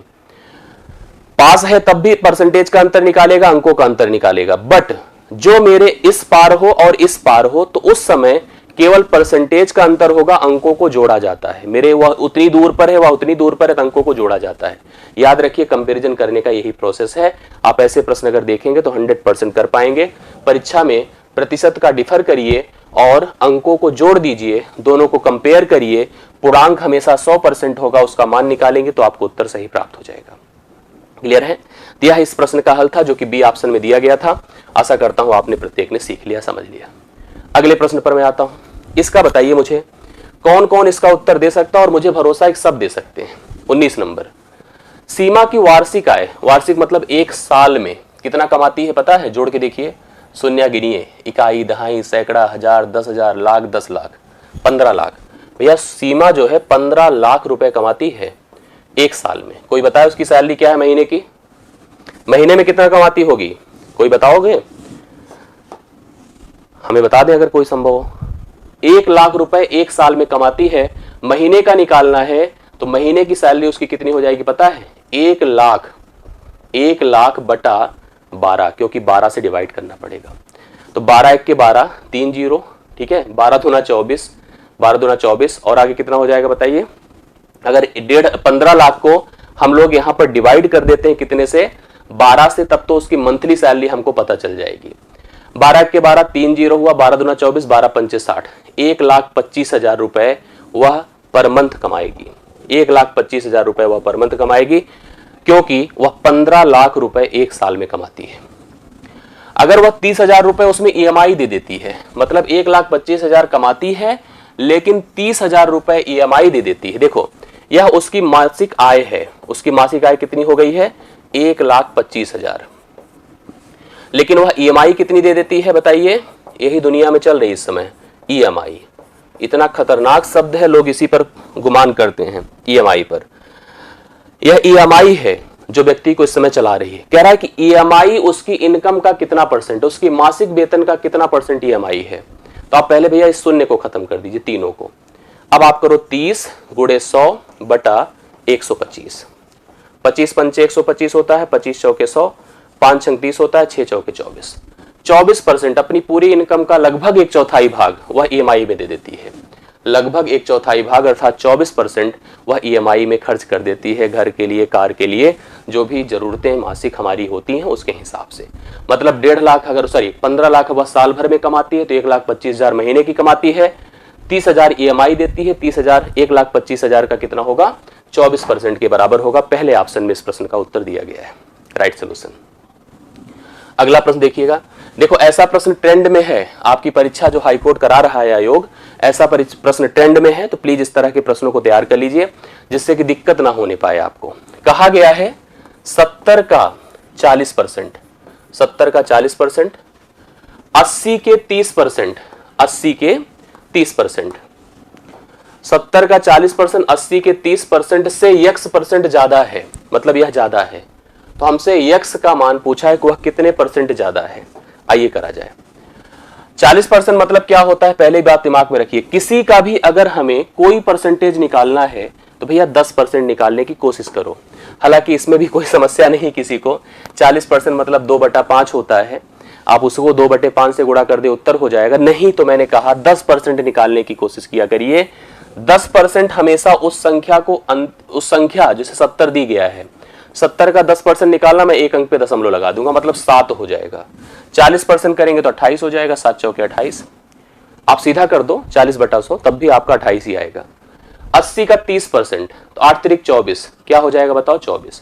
मतलब यह 28 है, यह 24 है। 28 24 से ज्यादा है। कितना ज्यादा है, परसेंटेज में निकालना है। तो परसेंटेज में निकालना है तो आप ऐसे कर दो, थोड़ा सा काट पीट दो, और भी संभव है ना। जैसे 4 सते 28 है, 4 छंगे 24 है। अब 7 6 से कितना ज्यादा, 1 गुणे 100 कर दीजिए, बटा 6 कर दीजिए। 100/6 50/3 है। 16 सही 2/3 होता है, जो कि 16.67 के रूप में लिखा गया है। 16.6666 करके होगा, 16.67 होगा। इस प्रश्न का राइट सोल्यूशन बी ऑप्शन आप लोग उतार सकते हैं, 16.67%। किसी को दिक्कत नहीं है। तो आप लोग इस तरह से 20वां प्रश्न डन कर लिए हैं, और आएगा प्रश्न ऐसा तो हम लोग कर सकेंगे, ये हमारे अंदर की क्षमता होनी चाहिए। तो मैंने 20 करा दिए अभी तक। अब मैं बढ़ता हूं अगले प्रश्न पर। अगला क्वेश्चन आपके सामने देखो, मैं कह रहा ना ए ट्रेंड में है तो ये भी ट्रेंड में है, 100% ए भी ट्रेंड में। दिमाग में रख लीजिए, ऐसे प्रश्न हो सकता है टकरा जाए, तो अच्छी बात है कि हम लोग कम से कम करके आए। कहा है ए का 5% प्लस बी का 4% बराबर 2/3, ए का 6% प्लस बी का 8% है। ए बी का अनुपात बताना है। आइए, ए का 5% है, ए का 5% है, प्लस बी का क्या है भाई, बी का 4% है। सुनते जाइएगा। 2/3 है, ए का 6% है, प्लस बी का 8% है। मेरे से पूछा गया है कि ए बी का अनुपात बना दो। मेरे दिमाग में चल रहा है कि अगर परसेंटेज मतलब बटा 100 होता है, परसेंटेज मतलब बटा 100, एक अंक यहाँ, एक पद यहां पर, एक पद यहां पर, मतलब 2 पद हैं, इसमें भी 2 पद है, तो किसी के 100 से हमसे कोई लेना देना नहीं, हमारा सब खत्म है। मतलब अगर मैं चाहूं तो इसको मैं सीधा 5a लिख दूं, इसको मैं 4b लिख दूं, और यहां पर 3 है तो 3 से गुणा कर दूं, बराबर इसको 2 से करूं, इसको मैं 6a कर दूं, प्लस आपका 8b कर दूं। क्योंकि मैं आपको कंफर्म बता दूं, बटा 100 बटा 100 बटा 100 बटा 100, 2/100 यहां पर है, 2 बटा यहां पर है, खत्म हो जाएंगे 100 का कोई लेना देना नहीं है। बात समझ गए। अब थोड़ा सा कर दीजिए, 3 पचे 15a, 3 चौके 12b बराबर 2 छंग 12a प्लस 2 अठे 16b।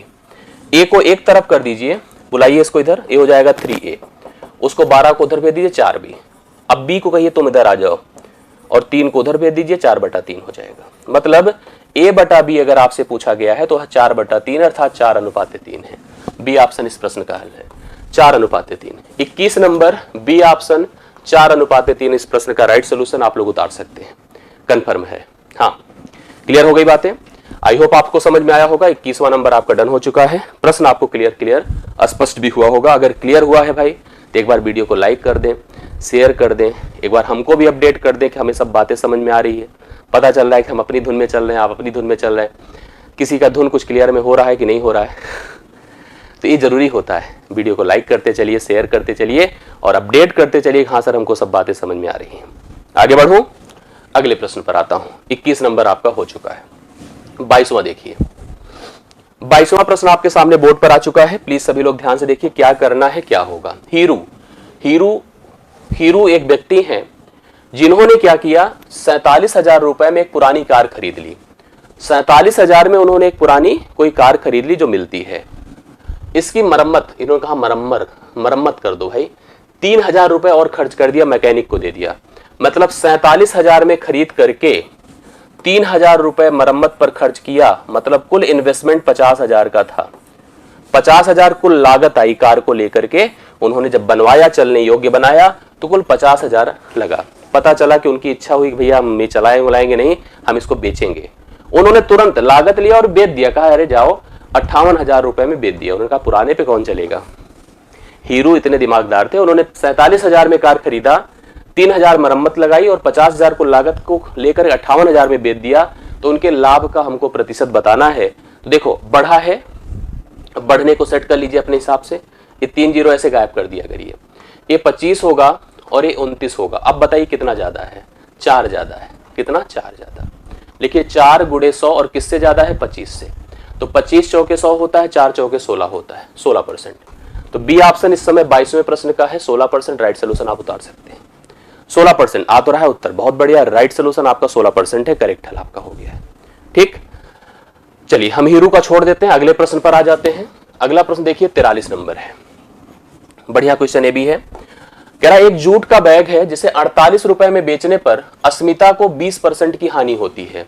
हमेशा किसी भी वस्तु का जो लागत होता है वह 100% के बराबर होता है। लागत या इनकम या जो बेसिक वैल्यू होती है 100% होती है। जब इससे अगर हम लोग कम में बेचते हैं तो हमें हानि होती है, ज्यादा में बेचते हैं तो लाभ होता है। जूट का बैग जब 48 में बेचा गया तो 20% की हानि हुई, मतलब 80% में बेचा गया। अगर हम 20% की हानि लेंगे तो 100 में से 20 कम कर दीजिए, अर्थात 80% में बैग बेचा गया था। वह जूट का बैग हम ये सोच रहे हैं कि हम 20% के लाभ पर बेचें, अर्थात हम 20% अगर लाभ के लिए सोच रहे हैं तो मुझे 120 का टारगेट है मेरा। अर्थात इसका मान आपको दिया गया है 48 और मुझे इसका मान भैया पता करना है। तो अब एक कंपैरिजन आप जनरल कर सकते हैं इनके बीच में। अब एक कंपैरिजन देखिए, करने के लिए क्रॉस मल्टीप्लिकेशन काम करता है, ऊपर नीचे बगल बगल हम कैंसिल कर सकते हैं। 40 दूना 80 होता है, 40 तिया 120 होता है, 2 24 बार 48 होता है, 24 तिया 72 होता है। 72 लगा दीजिए, पहला ऑप्शन इस प्रश्न का हल है। अगर आप 72 में बेचेंगे उस जूट के बैग को जो अभी तक 48 में बेचा गया था, तो यहां पर इस स्थिति में उसे 20% का लाभ हो जाएगा। तो 20% हमारे इस प्रश्न के लाभ के लिए हमें 72 रुपए में जूट के बैग को बेचना पड़ेगा निश्चित तौर पर। और इस प्रश्न का हल आपका आ चुका है 72। क्लियर हो चुका है। अगला प्रश्न देखिए, इस प्रश्न का उत्तर मैं चाहता हूं कि आप लोग दें, जो लोग दे सकें प्लीज। बढ़िया प्रश्न है, हल आपको करना चाहिए, कुछ चीजें आपके दिमाग पे सेट होनी चाहिए। यदि हानि 15% है, हानि क्या है 15% है, तो क्रय मूल्य और विक्रय मूल्य का अनुपात बता दो। देखो कभी भी जो हानि है या लाभ है यह टोटली क्रय मूल्य पर आधारित होता है, मतलब क्रय मूल्य पर ही आधारित होगा। अगर कभी आप लाभ हानि के परसेंटेज बना रहे हैं तो हमेशा आधार उसका क्रय मूल्य होता है, विक्रय मूल्य नहीं हो सकता है। जैसे मेरे को दिया है 15% की हानि है, क्या दिया भाई 15% की हानि है।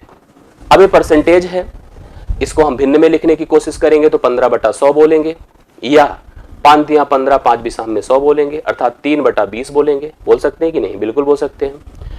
3/20 हमको बताएगा कि 20 हमारा क्रय मूल्य है और 3 की हानि। आप ही सोचो कि अगर आप कोई दुकानदार हैं, 20 रुपए में कोई सामान आपने खरीदा है, 3 की हानि पर आप बेच रहे हैं, तो आप कितने में बेच रहे हैं। आप कहोगे सर हम 17 में बेच रहे हैं। तो हमसे प्रश्न में कहा था कि आप क्रय मूल्य और विक्रय मूल्य का अनुपात बता दो। तो क्रय मूल्य 20 हो चुका है और विक्रय मूल्य 17, तो 20:17 होगा, जो कि डी ही ऑप्शन में दिया गया है। इस प्रश्न का हल हो जाएगा डी ऑप्शन, इस प्रश्न का हल है। यस, इस प्रश्न के हल का आपने सही उत्तर देखा। तो 20/17 राइट सोल्यूशन है। आप सभी लोग यहाँ पर नोट कर सकते हैं इस प्रश्न के लिए करेक्ट हल। ठीक है, तो ये हो गया डी ऑप्शन। ये देखिए एक बड़ा अच्छा सा प्रश्न आपके सामने आ चुका है। कहा है कि 20 मेजों का क्रय मूल्य x मेजों के विक्रय मूल्य के बराबर है। 20 मेजों का क्रय मूल्य x मेजों के विक्रय मूल्य के बराबर है। यदि इसमें इसे 25% का लाभ होता है, मतलब 20 मेजे हम जितने में खरीदते हैं हम उतने में अननोन अर्थात x मेजे बेचते हैं। इस पूरे व्यापार में हमें 25% का लाभ हो जाता है। आप मुझे बताओ कि मैं कितनी मेजे बेचता हूं। ठीक है, ऐसे प्रश्न को दिमाग में रखिए। मैंने कहा जो 20 का सीपी है वह x का एसपी है। क्या मैं गलत कह रहा हूं? नहीं। जो 20 का सीपी है वह x का एसपी है, तो भैया सीपी बटा एसपी क्या होगा बताओ। आप कहोगे सर x/20 होगा। बातें समझ पा रहे हैं कि नहीं। सीपी बटा एसपी क्या होगा, x/20 होगा। मतलब यह विक्रय मूल्य है, यह क्रय मूल्य है। लाभ क्या होगा इसमें बताइए आप लोग। लाभ होता है विक्रय मूल्य माइनस क्रय मूल्य, लाभ क्या होता है 20/x होगा, होगा कि नहीं होगा? इसको लिख दीजिए 20/x, 20 minus x, sorry not 20/x, ये लाभ हो गया। अब इस लाभ का अगर मेरे को परसेंटेज निकालना होता है ना, तो मैं क्या करता हूं बताएं, कि लाभ के मान को मैं 100 से गुणा करता हूं बटा लेकिन सीपी करता हूं। यहां भी मुझे यही करना होगा 20 माइनस एक्स। अब आप चाहे तो परसेंटेज वहां पे ऑलरेडी बना चुके हैं, अब आपके पास यह लाभ का मान है, यह क्या है भाई, लाभ का मान है। अगर आप चाहें तो उस परसेंटेज के साथ इसको कंपेयर कर सकते हैं, क्योंकि लाभ आपके सामने आ चुका है। और इस 25% को क्रय मूल्य पर आप फिक्स कर दीजिए, क्रय मूल्य के हिसाब से कर दीजिए, तब भी आपका सेट हो जाएगा मान। देखिए मैंने कहा लाभ, अब जैसे जनरली मुझे करना है तो मैं क्या करूंगा, लाभ गुणे 100 बटा क्रय मूल्य बराबर आपका लाभ परसेंट कितना हो चुका है 25, कितना हो चुका है 25। अब आप देखिए 25 चौके क्या होता है 100, तो यहां पर इसको उधर कर दें तो कितना हो जाएगा 20 माइनस एक्स गुणे 4 बराबर, अगर हम लोग x करते हैं तो यह हो जाएगा 20 चौके 80 माइनस 4x बराबर आपका x है, तो 5x बराबर 80 है और x बराबर 16 हो गया। मतलब यहां पर जो संख्या होगी वस्तुओं की कितनी हो जाएगी 16। एक तो बर्बल ए इंफॉर्मेशन हो जाती है। मैंने कहा कि 20 का जो सीपी है वो x का एसपी है, तो सीपी बटा एसपी क्या होगा x बटा 20, लाभ बराबर क्या होगा 20 माइनस एक्स होगा। अब आपके सामने देखो लाभ है, और मैंने कहा कि लाभ का परसेंटेज लाभ गुणे 100 बटा सीपी होता है, लाभ गुणे 100 बटा सीपी होता है, तो लाभ गुणे 100 बटा सीपी बराबर लाभ परसेंटेज लिख दिया। ये आपके सामने है, ये चीजें आपको स्पष्ट हो गई हैं। हम चाहते तो ऐसे भी कर सकते थे, क्योंकि ये लाभ का मान आ चुका था 20 माइनस एक्स, और वहां पर 1/4 क्योंकि 25% था वो एक्स का ही तो होता, इसको इधर कर देते। देखिए मेरी बात आप समझिए, मुझे यहां से लाभ कितना हो रहा है, मैं इतना बड़ा मैं क्यों करूं, 20 माइनस एक्स है, आप देख रहे हैं 20 माइनस एक्स है, और वहां से लाभ कितना है 25% है। 25% होता किसका है सीपी का, तो जो कि 1/4 होगा एक्स होगा, दोनों लाभ बराबर कर दीजिए। 20 माइनस एक्स बराबर 1/4 एक्स हो गया। अब इसको वही प्रोसेस करिए, एक्स यहां से भी 16 आ जाएगा, तो 16 मतलब वस्तुएं होगी, इस प्रश्न का राइट सोल्यूशन होगा यस। 26 नंबर पर थोड़ा नजर घुमाइए आप लोग, और सही नजर घुमाइए जिससे कि अभी खत्म हो जाए। आपके सामने जो प्रश्न है उसमें लिखा है ए अनुपात बी, जो कि भैया 3/2 दिया है। देखिए ध्यान से 3/2 अनुपाते 7/3 है, ठीक है। बी अनुपात सी दिया है, 1/5 अनुपाते 1/7। आपको क्या करना है, अब यहां पर जैसे मेरे से पूछा गया है कि एबीसी में अनुपात बता दो, तो कभी भी अगर भिन्न में दिया रहे तो उसको आप पूर्णांक में आराम से बना सकते हैं। बनाने का तरीका देखिए, यस हाँ यस सही बात है। चलिए इसको देखिए, आप इसको इधर कर दो, इसको इधर कर दो, तो यह ए अनुपात बी कितना हो जाएगा पता है 9/14, 3 तिया 9, 7 दूना 14। बी अनुपात सी कितना हो जाएगा पता है 7/5। अब आप लिखो ए बी और सी। अब मैं ए बी सी का संबंध देखिए कैसे बताता हूं। ए बी है भाई 9/14 और बी सी है 7/5। इस दशा में क्योंकि बी दोनों में है तो बी को मेरे को बराबर करना होगा। बराबर करने के लिए आपको क्या करना होगा, क्योंकि देखो यहां पर 7 है वहां पर 14, तो आप इसको अगर 2 से गुणा कर दें तो 14 के बराबर होगा। इधर किया तो यहां भी करना होगा, मतलब 9/14 हो जाएगा। एबीसी का अनुपात क्या हो गया 9, 14 और 10 है, जो कि सी ऑप्शन में आपको दिया है। तो हमारे इस 26वें प्रश्न का उत्तर 9, 14 और 10 है, जो कि राइट सोल्यूशन है। आई होप आपको समझ में आया होगा। देखिए कभी भी इस तरह का भिन्न दिया जाए तो आप ऊपर ऊपर काट सकते हैं, नीचे नीचे काट सकते हैं, तिर्यक गुणा कर सकते हैं। मैंने तिर्यक गुणा किया, 3 तिया 9, 7 दूना 14, 7 1 के 7, 5 1 के 5। अब हमारे पास ए बी में संबंध है, बी सी में संबंध है, एबीसी में संबंध बताना है। इसका सूत्र भी होता है, आपने पढ़ा होगा, फार्मूला भी होता है, और फार्मूले के अलावा मैं इसको ऑप्शन से भी एलिमिनेट कर सकता था यहीं पर पहुंच करके। जैसे देखो 9, 14 है और 7, 5 है, मैं कंफर्म हूं कि यह ए को इंडिकेट कर रहा है, मतलब यह ए को कर रहा है, यह बी को कर रहा है, यह सी को कर रहा है। मैं डेड श्योर हूं कि पहली संख्या 9 से कटेगी, अंतिम संख्या 5 से कटेगी। पहली संख्या 9 से कटेगी, अंतिम 5 से। कौन से ऑप्शन में पहली संख्या 9 से कट रही है, ना तो इसमें कट रही है, ना इसमें कट रही है, ना इसमें कट रही है। केवल एक ही ऑप्शन है जिसमें पहली संख्या 9 से कट रही है। बिना किसी कंफ्यूजन को सी ऑप्शन हम यही लगा देते हैं, हमेशा प्रक्रिया करते ही नहीं। मतलब यहां पर आप इस टाइप का कंपैरिजन करने की आवश्यकता बिल्कुल नहीं थी। सीधा सीधा मैंने कहा कि ऑप्शन एलिमिनेट करके हम भी उत्तर बता सकते थे। अगर 9 14 था तो कंफर्म था कि पहला प्रश्न पहला ऑप्शन 9 से कटता। अच्छा मान लो कोई कहता सर दूसरा भी कट जाता, तो हम अंतिम को भी चेक करते कि 5 से कट रहा है कि नहीं कट रहा है। देखो ये भी नहीं कट रहा है, ये भी नहीं कट रहा है, ये कट रहा था। दूसरी बात, पहले दूसरे में 9 14 का अनुपात है, हाँ है।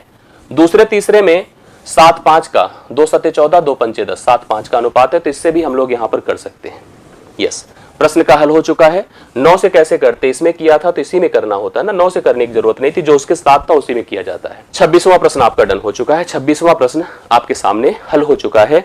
आप लोग अब मेरे साथ बढ़ चलेंगे 27वें प्रश्न पर। एक बढ़िया से प्रश्न और आपके सामने बोर्ड पर आ चुका है, इसको ध्यान से देखिएगा। एक थैले में लाल गेंद, हाँ हरी गेंद, मतलब एक थैला है, झोला जूट का, कपड़े का, जो भी समझिए। एक थैले में लाल गेंद और हरी गेंद का अनुपात है 15:26। मतलब लाल गेंद अगर 15 है तो हरी गेंद 26 है। यदि थैले में से 12 हरी गेंद को और डाल दी जाती है, 12 हरी गेंदें और बढ़ा दी जाती है, फिर होता क्या देखिए, तो लाल गेंद तथा हरी गेंद का अनुपात 1:2 हो जाता है। मतलब हमारे पास एक थैला था जिसमें लाल और हरी 2 प्रकार की गेंदें थी, जिनका अनुपात हमको 15 और 26 का दिया हुआ था। इसने हमसे कहा कि एक परिवर्तन मैं कर रहा हूं, थैले में मैं 12 हरी गेंद बढ़ा रहा हूं। बढ़ाते ही हमारा अनुपात 1:2 हो जाता है। मुझे एक जानकारी आप दीजिए, मैंने जोड़ के नहीं लिखा, देखो 26 में 12 हम जोड़ नहीं दिए, आप मेरी बात को समझते जाइएगा।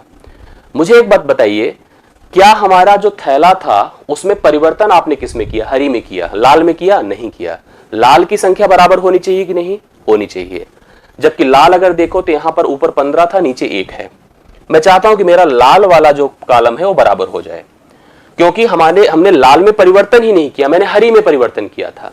तो मैं इसको 15 से गुणा कर देता हूं, क्योंकि 15 के बराबर करना है।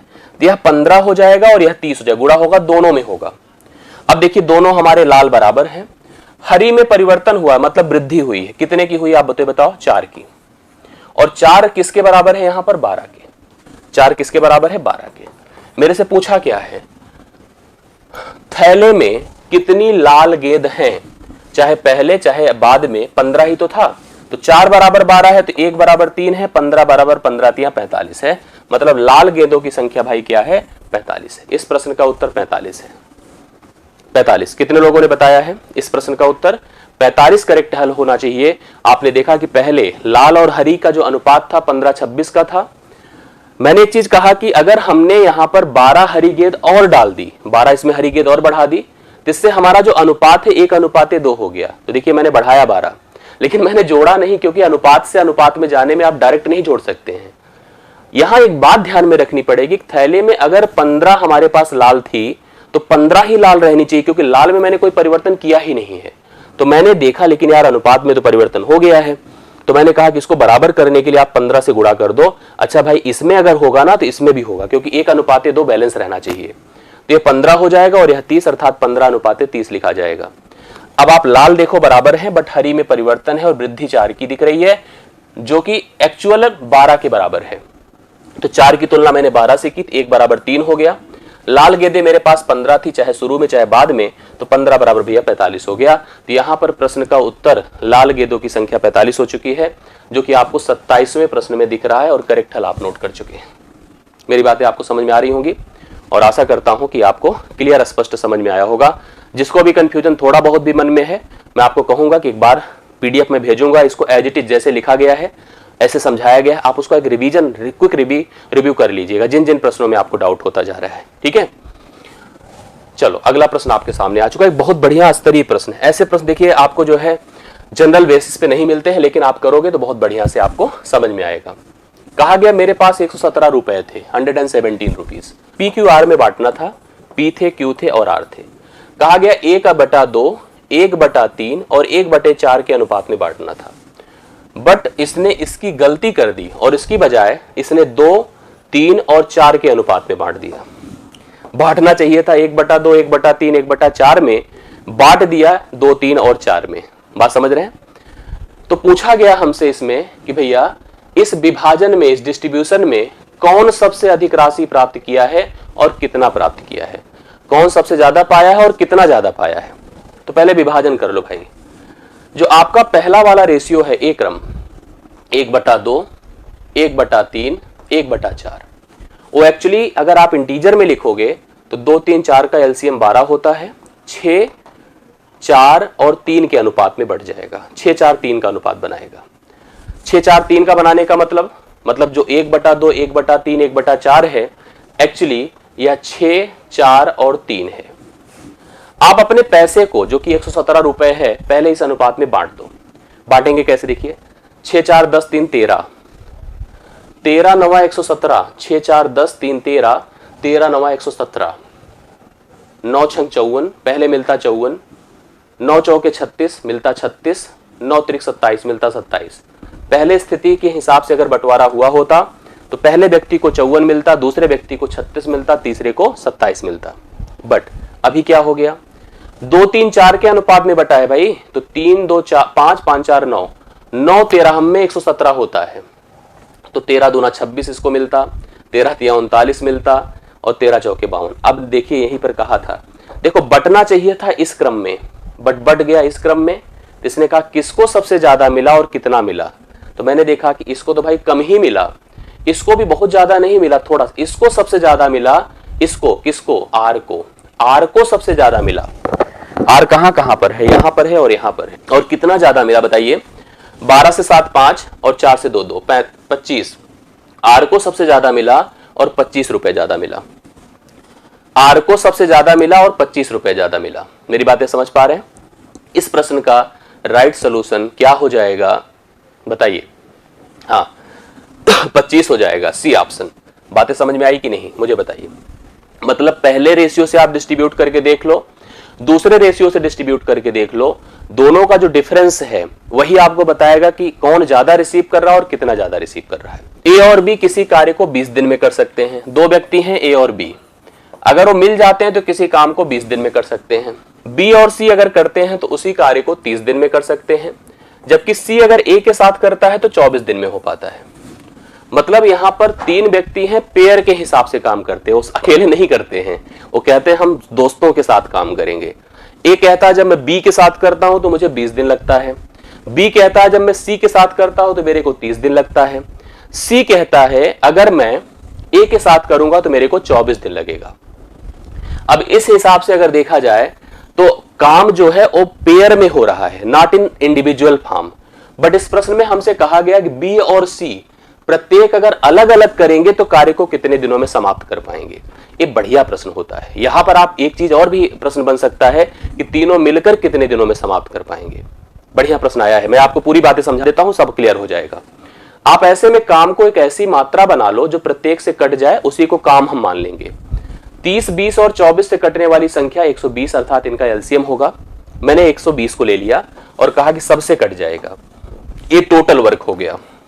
हम कह रहे हैं कि अगर हम दोनों 20 दिन में कर सकते हैं तो प्रतिदिन 6 काम करते हैं। हम दोनों अगर 30 दिन में कर सकते हैं तो प्रतिदिन 4 काम कर सकते हैं।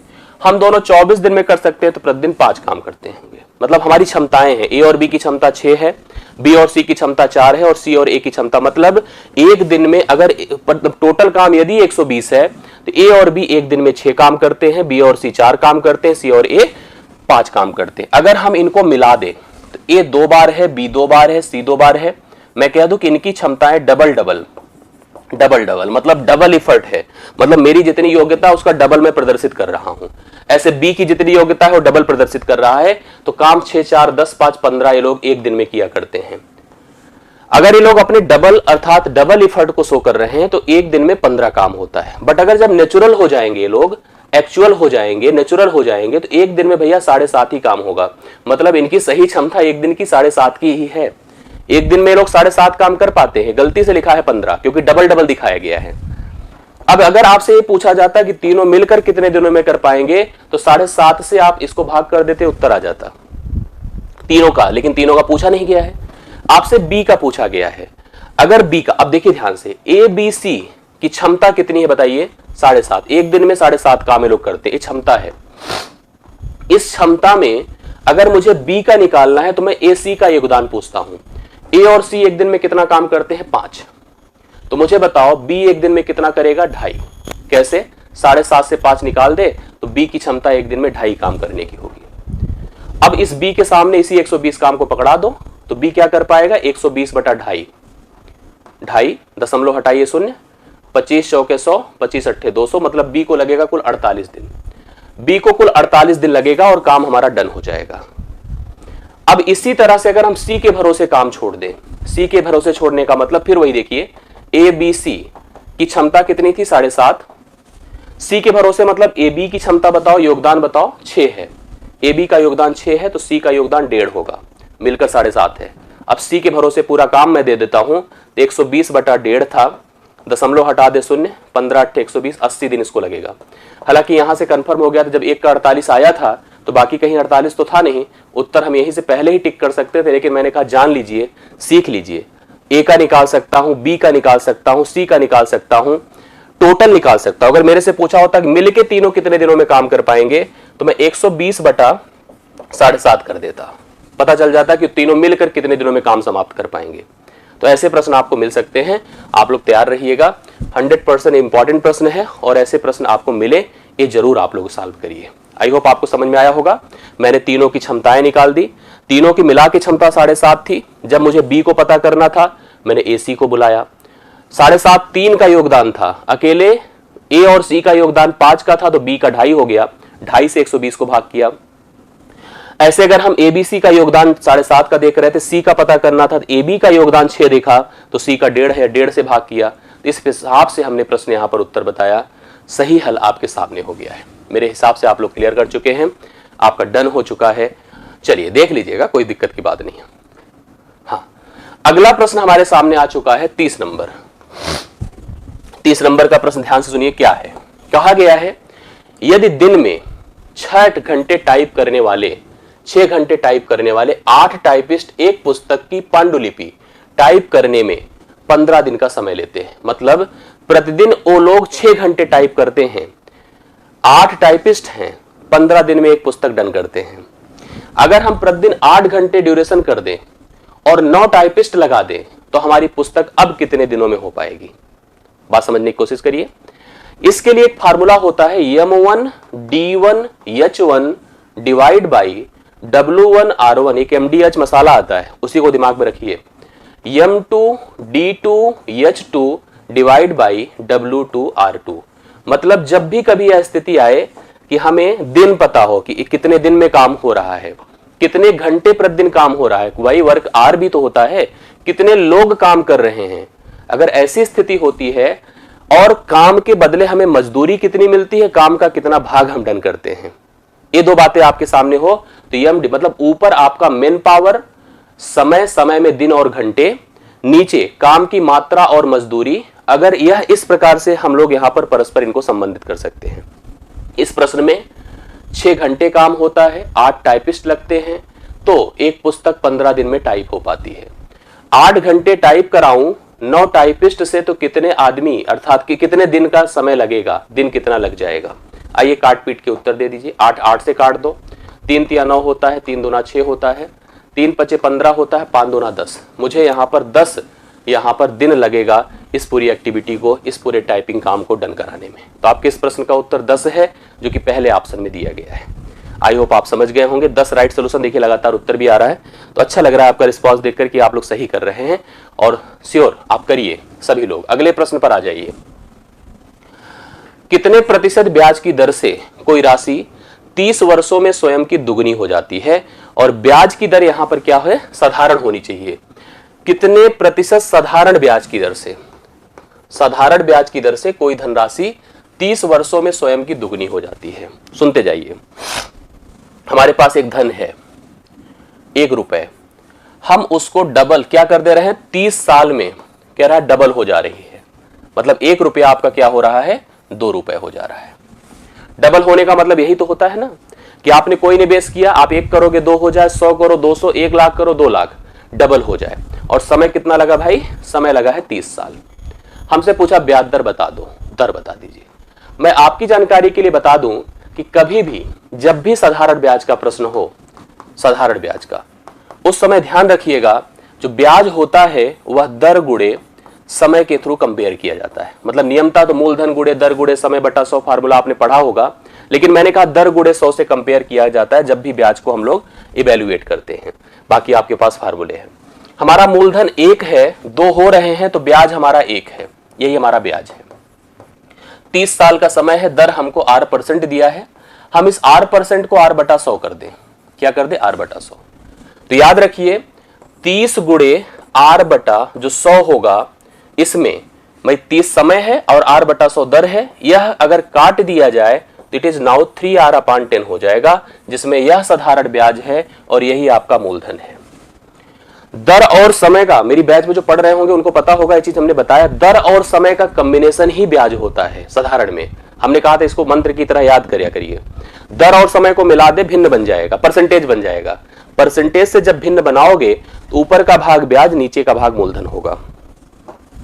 अब आप जो आपके पास अवेयरनेस है, जैसे ब्याज 1 है और मूलधन 1 है, तो मतलब कुल मिला के 3R बटा 10 बराबर भैया 1/1, R बराबर 10/3 होगा। 3 तिया 9, 3 सही 1/3% हो जाएगा, जो कि पहला ऑप्शन है। यही आपकी ब्याज दर होगी। बाकी सूत्र भी होता है इसका, है ना। साधारण ब्याज बराबर, सॉरी इस समय दर पता करना है, दर बराबर साधारण ब्याज गुणे 100 बटा मूलधन गुणे समय कर दीजिए, तब भी उत्तर आ जाएगा। साधारण ब्याज गुणे 100 बटा मूलधन गुणे दर कर दीजिए, मूलधन गुणे समय कर दीजिए, तो आपको दर पता चल जाएगी, उत्तर कर सकते हैं। 31 हो गया। 32 नंबर देखिएगा, इसको बढ़िया है, भी क्वेश्चन है आपके सामने बोर्ड पर आ चुका है।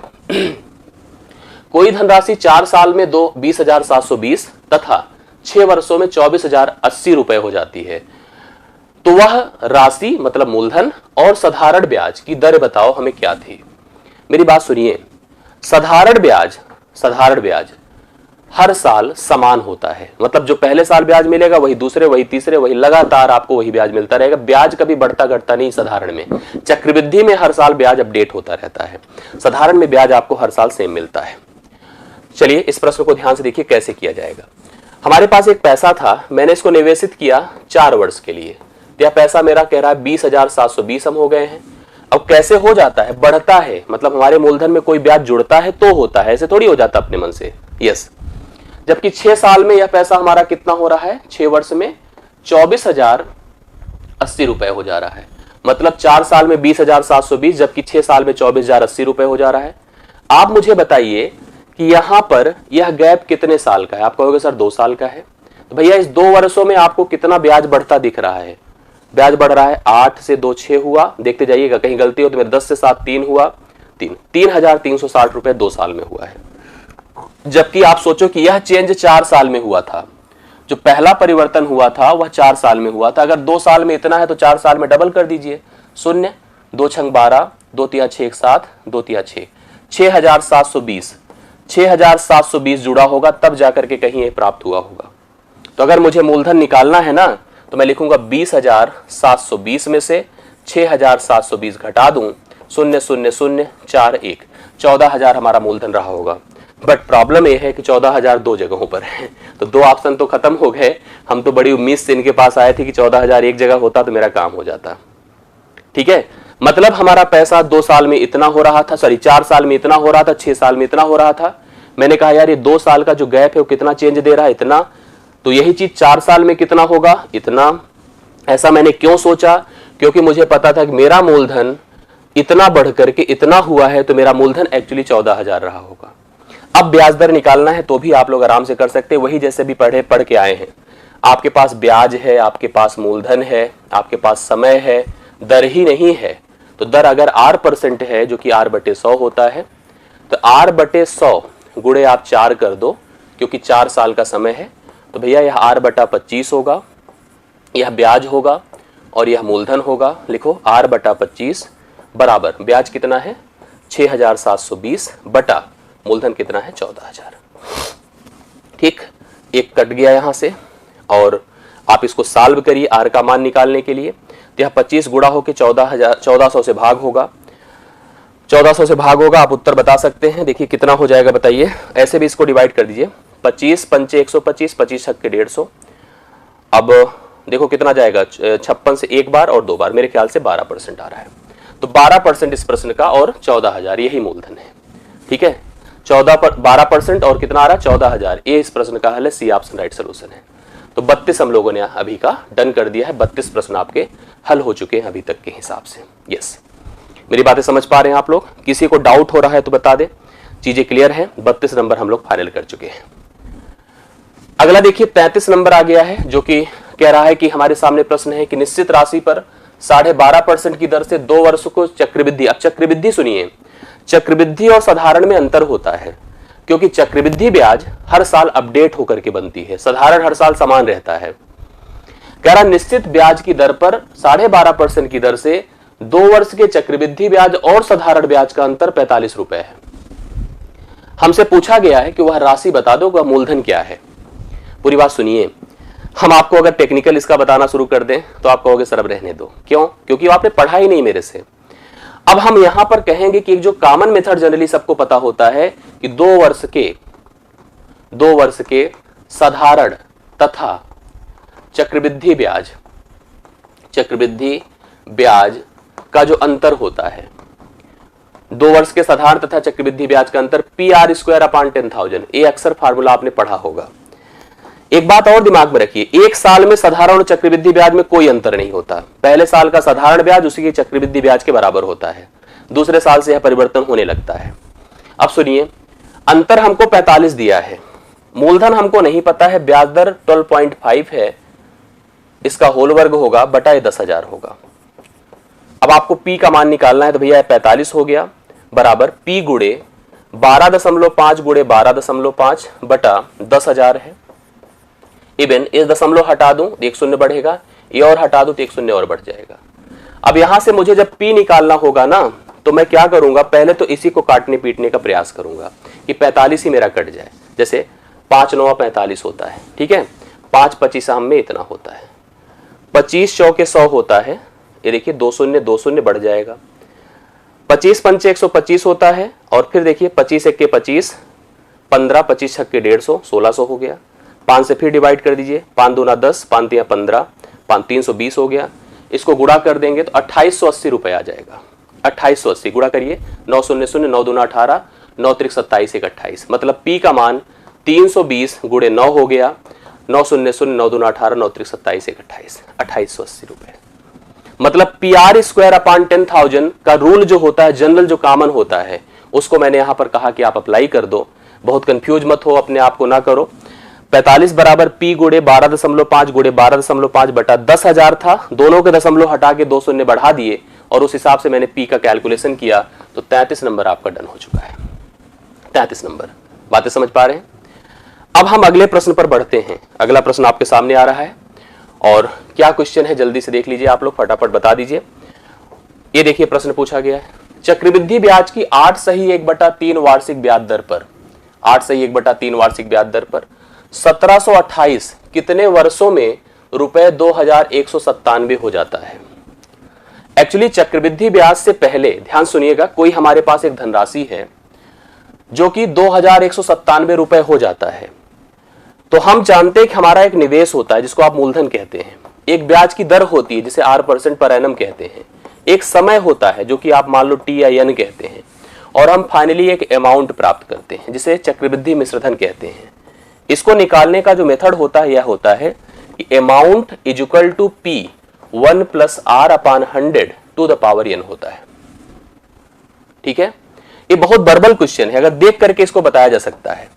मतलब अगर आप इसको इधर कर दें तो अमाउंट बटा P बराबर 1 + R/100 टू द पावर आपका n है, और अमाउंट यहां पर कितना हो गया 2197 और 1728 प्रिंसिपल है बराबर 1 + R बटा 100, मतलब ये 8 से ही 1/3 जो है, क्लास वाले सब जानते होंगे कि परसेंटेज अगर भिन्न में लिखोगे तो 8 त्रिक 24, 1 25/300 अर्थात 1/15 होगा। 1 क्या होगा 15 की 12, 1/15 होगा ना 16 से 2/3 नहीं 1/12 होगा यार, 12 होगा ना, 1/12 होगा, सही है। तो 12, अब देखो पावर n है तो आप लिखेंगे क्या 2197 बटा 1728 बराबर 12 1 के 12 13/12 की पावर n है। ठीक है, 13/12 की पावर n है। मैं इसको एक तरीके से और बताता हूं, अभी रुक जाइएगा, इससे टफ होगा, इससे आप लोग परेशान भी होंगे, मैं आपको दिखाता हूं कि एक और प्रोसेस देख करके भी आप प्रश्न का उत्तर बहुत इजीली बता सकते हैं। अब आप देखो 12 का सीधा घन होता है, तो यह आपका 12 का घन है और 13 का घन है, तो 13/12 का घन है और आपके पास यहां पर 13/12 की पावर क्या है, n है, तो n बराबर 3 वर्ष हो गया। n बराबर कितना हो गया, 3 वर्ष हो गया। बातें समझिएगा और प्रश्न का उत्तर आपके सामने आ चुका है। 8 सही 1/3% वार्षिक ब्याज की दर से अगर हम इस पैसे का निवेश कर रहे थे तो यह पैसा आपका 3 सालों में यह निवेश हो करके मतलब जो 1728 था वो 2197 रुपए हो गया है। ठीक है, 2197 रुपए हो गया। तो ये सब बातें हमको ध्यान देनी होगी। जैसे कि मैं आपको समझा दूं कि इसमें हम और ऐसे दिमाग लगा सकते थे। 8 सही 1/3 था, सुनते जाइएगा, जो कि क्या होता है बताइए, 8 त्रिक 24 एक 25/300 है, मतलब 1/12 है। नियमता हम इसको ऐसे समझते हैं, मेरी बात को समझिएगा। कहेंगे अब 12 से 13 हुआ है, 12 से 13 हुआ है और अमाउंट देखिए जो आपके पास है 2197 है और 1728 है। यह 12 का घन है, यह 12 का घन है और यह 13 का घन है। घन है तो मतलब 3 बार ही लिखना पड़ेगा, तो आप ऐसे भी समझ सकते हैं कि 3 इस प्रश्न का उत्तर होगा। यस, चलिए, तो प्रश्न का हल आपने देख लिया कि कितना हो गया है और ऐसे प्रश्नों को आप आराम से कर सकते हैं। 35 नंबर देखिएगा, 35 नंबर। ठीक है, तो आज के सेशन में हम लोग यहां पर 35 तक कर रहे हैं। इसके आगे के जो बचे प्रश्न होंगे वह आपको मैं नेक्स्ट क्लास में कंटिन्यू करके बताऊंगा और वो भी मैं कवर करा दूंगा। ठीक है, उसको मैं कवर करा दूंगा, परेशान मत होइए। यस, 35 नंबर में लास्ट आज के सेशन का अंतिम प्रश्न लेने जा रहा हूं। यहां तक आपको आई होप समझ में जितनी बातें आई होगी ये इंपॉर्टेंट होगी। कुछ बातें अभी रह जाती हैं जिसको लेकर के मैं यहां पर एक सेशन और करूंगा जिससे कि फाइनल हो जाए। एक कार 6 घंटे में 240 किलोमीटर की दूरी तय करती है। 6 घंटे में 240 किलोमीटर की दूरी, 1.5 गुना दूरी उतने ही समय में तय करने के लिए कार की गति में कितने प्रतिशत की वृद्धि होगी। तो आपको पता है गति मतलब चाल, चाल बराबर क्या होता है, दूरी बटा समय। चाल बराबर दूरी बटा समय। अब जैसे इस प्रश्न में क्या है, 240 किलोमीटर की दूरी है, 240 किलोमीटर की दूरी है और उसने 6 घंटे में तय किया है, मतलब 40 किलोमीटर प्रति घंटा उसकी चाल थी। 40 किलोमीटर प्रति घंटा उसकी क्या थी, चाल थी। अब कह रहा है उतने ही समय में, मतलब 6 ही घंटे में अगर इसका 1.5 गुना उसे दूरी तय करना है तो हमारी चाल में कितनी वृद्धि होगी। देखिए 1.5 गुना मतलब क्या होता है, देखिए 1.5 गुना ये होता है 2 1 के 2 1 3/2 गुना। लिखिए 240 गुणे 3/2, 2 120 हो गया। अब ध्यान से देखिए, और ये 360 हो गया। 360/6 करेंगे तो 60 किलोमीटर प्रति घंटा है, मतलब जो 40 किलोमीटर प्रति घंटा था वो 60 बन गया। कितने की वृद्धि करनी पड़ी बताइए, 20 की। तो 20 किलोमीटर प्रति घंटे इस प्रश्न का उत्तर हो जाएगा। आपने देखा जो चाल हमारी दूरी हमारी 240 थी, 6 घंटे में तय होती थी, तो चाल हमारा दूरी बटे समय अर्थात 40 किलोमीटर प्रति घंटा हो गया। अगर हमने यहां पर दूरी का 1.5 गुना किया तो 360 हुआ। उतने ही समय में तय करना होगा तो चाल 60 होगी। कितना फर्क आया बताएं, 20। तो 20 इस प्रश्न का उत्तर है। मैं आपकी बातें समझिए, मेरी बात को, अब मेरी प्लानिंग देखिए। अभी मेरे पास इस सीट में प्रश्न है और लगभग अभी है 20 से 25, लेकिन मैं आज इसको अब नहीं कराऊंगा, इसको मैं कल कवर कराऊंगा। कल के सेशन में एक और लूंगा जिससे कि ये जो बचे प्रश्न है इसको मैं फाइनल करा दूं। ठीक है, ये प्रश्न और ये जो जितनी व्याख्या है उतना मैं यहां पर फिर से मैं आपको प्रोवाइड कर दे रहा हूं, मतलब आपके लिए व्याख्या भी हो गई और होमवर्क भी हो गया। निश्चित तौर पर आपके लिए फायदेमंद होगा और आप अपनी एक्टिविटी को समझ भी पाएंगे। मैं बचे प्रश्नों के साथ कल एक सेशन और लेकर के चीजों को कवर कर दूंगा जिससे कि फाइनल आप लोग डन कर लें। और यहीं से मैं कंटिन्यू करूंगा, याद रखिएगा, सेम टाइम पर इसी समय में यहां पर इतने से ही कंटिन्यू करके इतना मैं फाइनल करूंगा और आप इसको जो है तैयार कर लीजिएगा। आज मेरी तरफ से इतना ही। मैं विश्वास करता हूं कि जो चीजें आपको समझाया हूं वो एकदम समझ में आई होगी। अगर कोई कमी हो, किसी तरह का कंफ्यूजन हो या किसी प्रकार का आपको सुझाव हो, फीडबैक हो, तो आप वीडियो के नीचे कमेंट बॉक्स में लिखिएगा। अगर अच्छा लगा होगा तो वीडियो को लाइक करिएगा, शेयर करिएगा और अपने पॉजिटिव फीडबैक्स या जो भी आपकी फीलिंग्स है सेशन को लेकर या किसी तरह की एक्टिविटी को लेकर को जरूर बताइएगा। मेरी तरफ से आज इतना ही। मैं इसके आगे की एक्टिविटी विथ होमवर्क और विथ जितना भी पढ़ाया हो ये मैं आपको फिर से कवर करने के लिए अगली सेशन एक और लूंगा जिससे कि सारी चीजें फाइनल हो जाए। बहुत बहुत धन्यवाद।